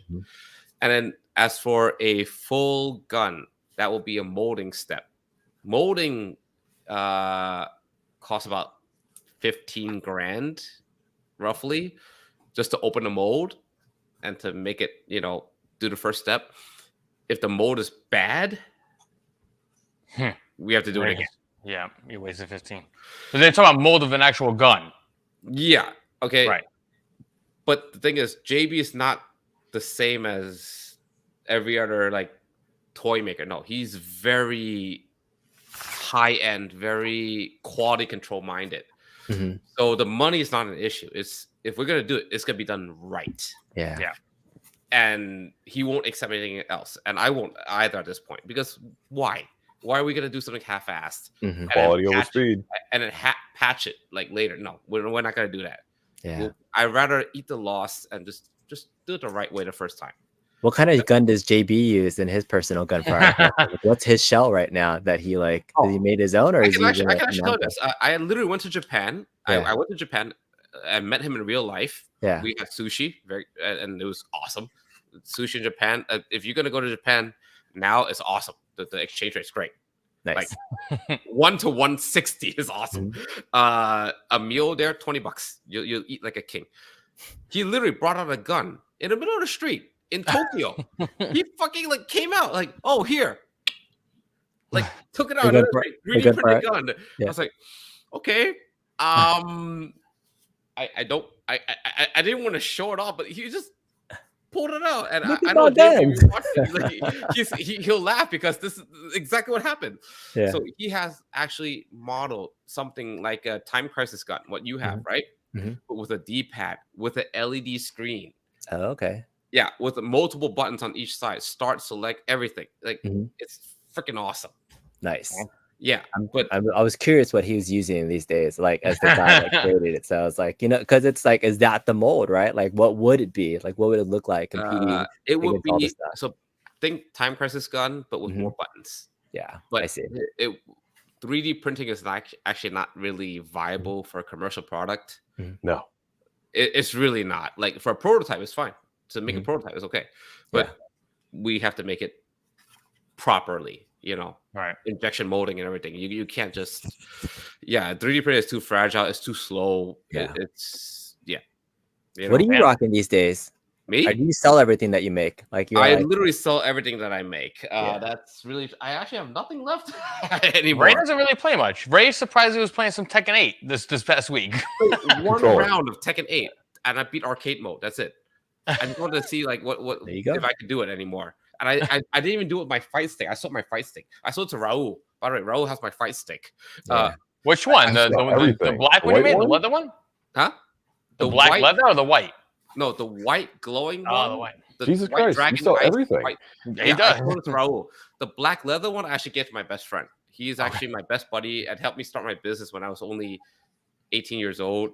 Like, wait, where's your big ass arcade? Huh? Where's your big ass arcade? It's on the side. Okay, all right. Yeah, it's still there. But yeah, I'm gonna be doing another new fight stick with the Scanline City. Yeah. Oh, Sorry. if anybody wants to know, I still rock aim tracks. Really? Still got my aim track. Yeah? Look at me. Yes. Wow. I barely play. I barely have With, time. like It's actual not- aim track, like LEDs, Yes. like not upgraded Yes. to anything. LED bar up top. Yep. It's But fucking the lag blasphemy. He's a hardcore Unbearable. casual Lycan guy. He's like, get out of here. I'll play Jersey Jack pinball now. Yeah, exactly. I'll put my money in the pinball machine. Spend it. Yeah. Have you ever tried like a Sinin or Gunfire though? Like, have you ever tried? Oh yeah, Gunfire. Anytime I get it for the customer, I don't do Sinin. Sinin to me, Okay. I don't touch it. Gunfire is a thing of All right, beauty. so I you've would seen love. the difference. You're just like, it's not enough for me No, to he like knows it. get He my just- own. No, it's just, for me, knows it. be honestly, it's like this whole room Good right enough. here is turned on 4 times out of the year. Okay. You know, That's I fair. barely play. I barely play. I'm playing pinball more. It's just, and now I'm doing my every Tuesday, Wednesday, Thursday morning. I'll put on my Neo Geo or my arcade cabinet. And I actually play now, but Yeah. you know, I would love a Time Crisis gun, but you know, for me, you know, $900 for me to use it once in a blue, it's not worth it. $900 gun, $15,000 pinball Pin- machine. I I'll tell take people like how pinball much money machine. in my point blank cabinet, just in like guns and pedals of what I spent. Everybody like balks, but I'm all like, it's still the fucking best like gun out there. Like, Yeah, it there's is. no Right, It it is. is. Out It really is. every week. We can't even. I can't even hold it in stock. Like Yeah. I have so many emails to say, "Oh, I want this set," and I was like, Yeah, it's You I can tell see, like, people another once you month, pull that right. trigger, you know what you paid for. Yes. Yeah. Especially with that Time Crisis gun. and Yeah, I allow people- trade-ins too. I'm like, "Oh, if you want to trade it in, I'll give you back like half or more of your value." And no one ever wants to trade in Time Crisis gun ever. I have not had one Time Crisis trade. And now the one that B has, he's got a 24 volt, like the blue one, right? he has pink and blue. Yeah. Same. Yeah, pink and He blue. has, Right, like, but it's a legit. It's like a legit. Like it's heavy, right? It's like a metal fucking gun. Yeah, Right. So yeah. he's got the real Yeah. deal. Yep. That was Oh, one he of the pink one was one of your first ones that you built, right? the pink, It's kind of like- the blue one is the first one I built that nicely. The pink one I painted because it had to be painted. Yeah, He got it at a discounted price. That was the lowest price I ever sold it at ever. Yeah. You So can B got a even good deal. yeah. Can't even I remember buy like that- the first time Ray reached out, was like, "Hey, I got this gun." You want He says it all the it? time. Reached out He to did that to me Retro Realm, yesterday. "I got one too. You want this shit?" And I was like, "What are No, talking you about, can't bro?" even buy the original now for that Yeah. price. It's not even possible anymore. Yeah. I destroyed 2 markets. It's pretty crazy what it Yeah. is. How It's how a beautiful little- gun. Whoever's watching, if you have not got your hands on the Time Crisis gun, it's Yeah. fucking. It's Oh, So yeah. aren't they making amazing. replicas watch- now on AliExpress, or they're not as good? The replica is what I use now for the black one is what I use now for my normal builds. They're Yeah. good, but if you have to use the real like European parts, otherwise you're gonna get a lot of issues. Like I had a customer, well, technically not a customer. He bought it from another source, like Mhm. Ali, whatever, Mhm. and it's just nothing but issues. Yeah, yeah, I One know. of your sending gun for IR build on eBay I've right now. seen it. Probably my I've- build. Yeah, it's always some clone, but think about it. You get what you pay for. All right. In terms of everything in life, right? Forget Yeah, the gun fire, right. forget arcades. Let's talk about dating. You get what you pay for. All right. You want hot model like status. $25 an hour. No, wait, that's too cheap. No, that's like It needs more. You're going to be paying the money. Okay. There's nothing to talk about. All right. You want good looking, you want good quality, you're going to pay. All right. If Yeah. you want like, you want service. You Yeah. want customer support. if you say, oh, it's gonna be a ripoff, a copy, or whatever, that's exactly what you're gonna get, and you deserve it because you paid 1/4 the price. You get 1/4 the service, right? There you go. We're all in business. We all understand this, and yeah, because anyone that actually did this for a living, or anyone that did this twice, will know doing a gun build is extremely difficult. Is to get 100 games working is super hard. MAME games alone will take you about 4 or 5 hours. All right, with all the NVRAMs, calibration, and all that bullshit. All right, forget the standalone games, forget the new stuff, and Technoparrot, forget it. Yeah, nothing is ever plug and play. I have tried it. It's impossible. All right, anyone that says it's plug and play is lying. It's just not. You sound just like me. Yeah, That's not no true. way. It's just That's no not way. true. All right, you can plug and play maybe some arcade games, not a gun game. It's just not possible. That's not true. My Okay, gunfire builds. My gunfire maybe builds one player, pre-configured. one player Bottle Sarah, maybe, yeah. No. My gunfire. Oh yeah, builds Joel's honestly pre-configured. is plug and play. It's all pre-configured. I mean, you have to make adjustments to make the gun work. But I mean, if you plug in the gun to MAME, you can pull up and start playing, and then all you got to do is just adjust the mole shooter. And then once you adjust the mole shooter, and then you set up your 9 Technoparrot games, you're playing. Adjust anything is not plug and play by definition. By definition, in a whorehouse, plug and play means. I mean, you're not configuring fucking 226 games. Yeah. So hang on, I lost sound. There we go. Sorry. Yeah, you're not configuring 226 games. The Batacera build is plug and play. But, it literally is plug and play. You just plug in the gun and it works. Okay, actually, the only way it's plug and play is if you sell a pre-configured PC. Then it is. Then of course, yeah. Yeah, I mean, I do it with a PC with it. Yeah, with a PC, yes. Then that can be done. But even if I just sold the Sinden drive that I have for Batacera, you can plug that into any PC, and it's literally plug and play. But the Batacera devs did that. Batacera, yeah. Yeah, that's 100% By the way, plug shout and out play. to Batacera. They're champs. Like they were like really cool about reaching out and like making the deals and everything. Yeah. So BC asked when we're gonna get a MAME hooker gunfire build. Not for me. I ain't touching it. Joel hears all the stuff about MAME hooker and I've already heard about arrows in the background and all this other shit. I ain't doing it. I'm not touching MAME hooker. Not going anywhere near it. I've also never tried a Batacera build before. Is that like me either? Yeah? You haven't messed with it? No. Yeah. I'll send you one if you want. Isn't that just like, hard drive. Like the Windows version of like emulation station, isn't it? It's Linux. No, it's Linux. Linux version. It's RetroPie. It's RetroPie on PC. Yeah, right. It's actually but the user interface is a lot easier. So like if you want to add a game, you just press F1 on your keyboard and it brings up all the folders. And then you just drop your games in, click update games list, games are there. What about images and media? You use Screen Scraper. You need an account for Screen Scraper to use it. They have a default one built in that you can use, but it doesn't give you video snaps. It's only images, but Screen Scraper is the video snaps. I'm very close to the point where like I feel like my arcade and my personal projects are like almost done. That I've been waiting and saving time to get back into testing out more emulation, updating my builds. I haven't stopped doing any of my Star Wars commissions for like the last 6 months to a year too. That was also like I was still getting commissions to do that. I got 2 left. I got 2 left.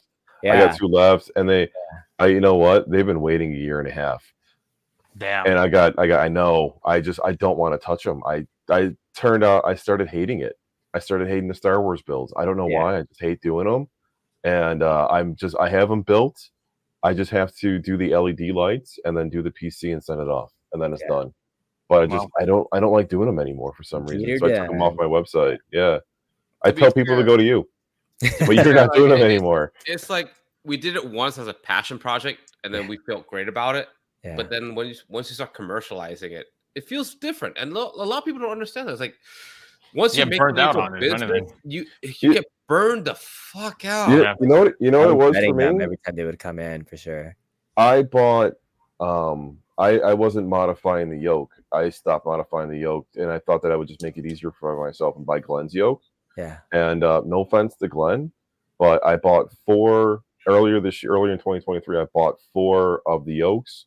Only one of them worked. I got the whole thing. I don't know. I got the whole thing hooked up, and there was a few things that I ran into. So I got the whole thing hooked up. I plugged it in. One of them, the axis, it wouldn't turn left or right, but it would go up, but it wouldn't go down. Right. I made sure that it was in the regular mode that it was supposed to be in too, because I know there's a mouse mode. So I made sure that it was in the correct mode, and I couldn't get it to go, so there was an issue with it. So threw that one to the side, plugged in another one, and that one was in mouse mode. So I had to move it back to direct mode, and I still had a couple issues with it where it was coming to the calibration. It wasn't calibrating correctly. So I throw that one to the side, and then I grabbed the third one, and I plugged it in, and it literally just didn't work. Like I was hitting the on and off button. It wouldn't register. It wasn't doing the, when you plug it in, the Windows chime wasn't going off. I emailed Thunderstick Studio about it, and they told me to take it apart and make sure all the connections were tight. I'm like, I don't have time for that. That's so weird, I just waited for. Solid. I didn't tell them that I didn't have time for that, but I was just like, this is the response. I'm like, this kind of sucks. So I just waited until I had enough money to buy 3 more, and then I bought 3 more. And I got 2 left in the garage that I'm building. Yeah, so I had 3 dead ones basically.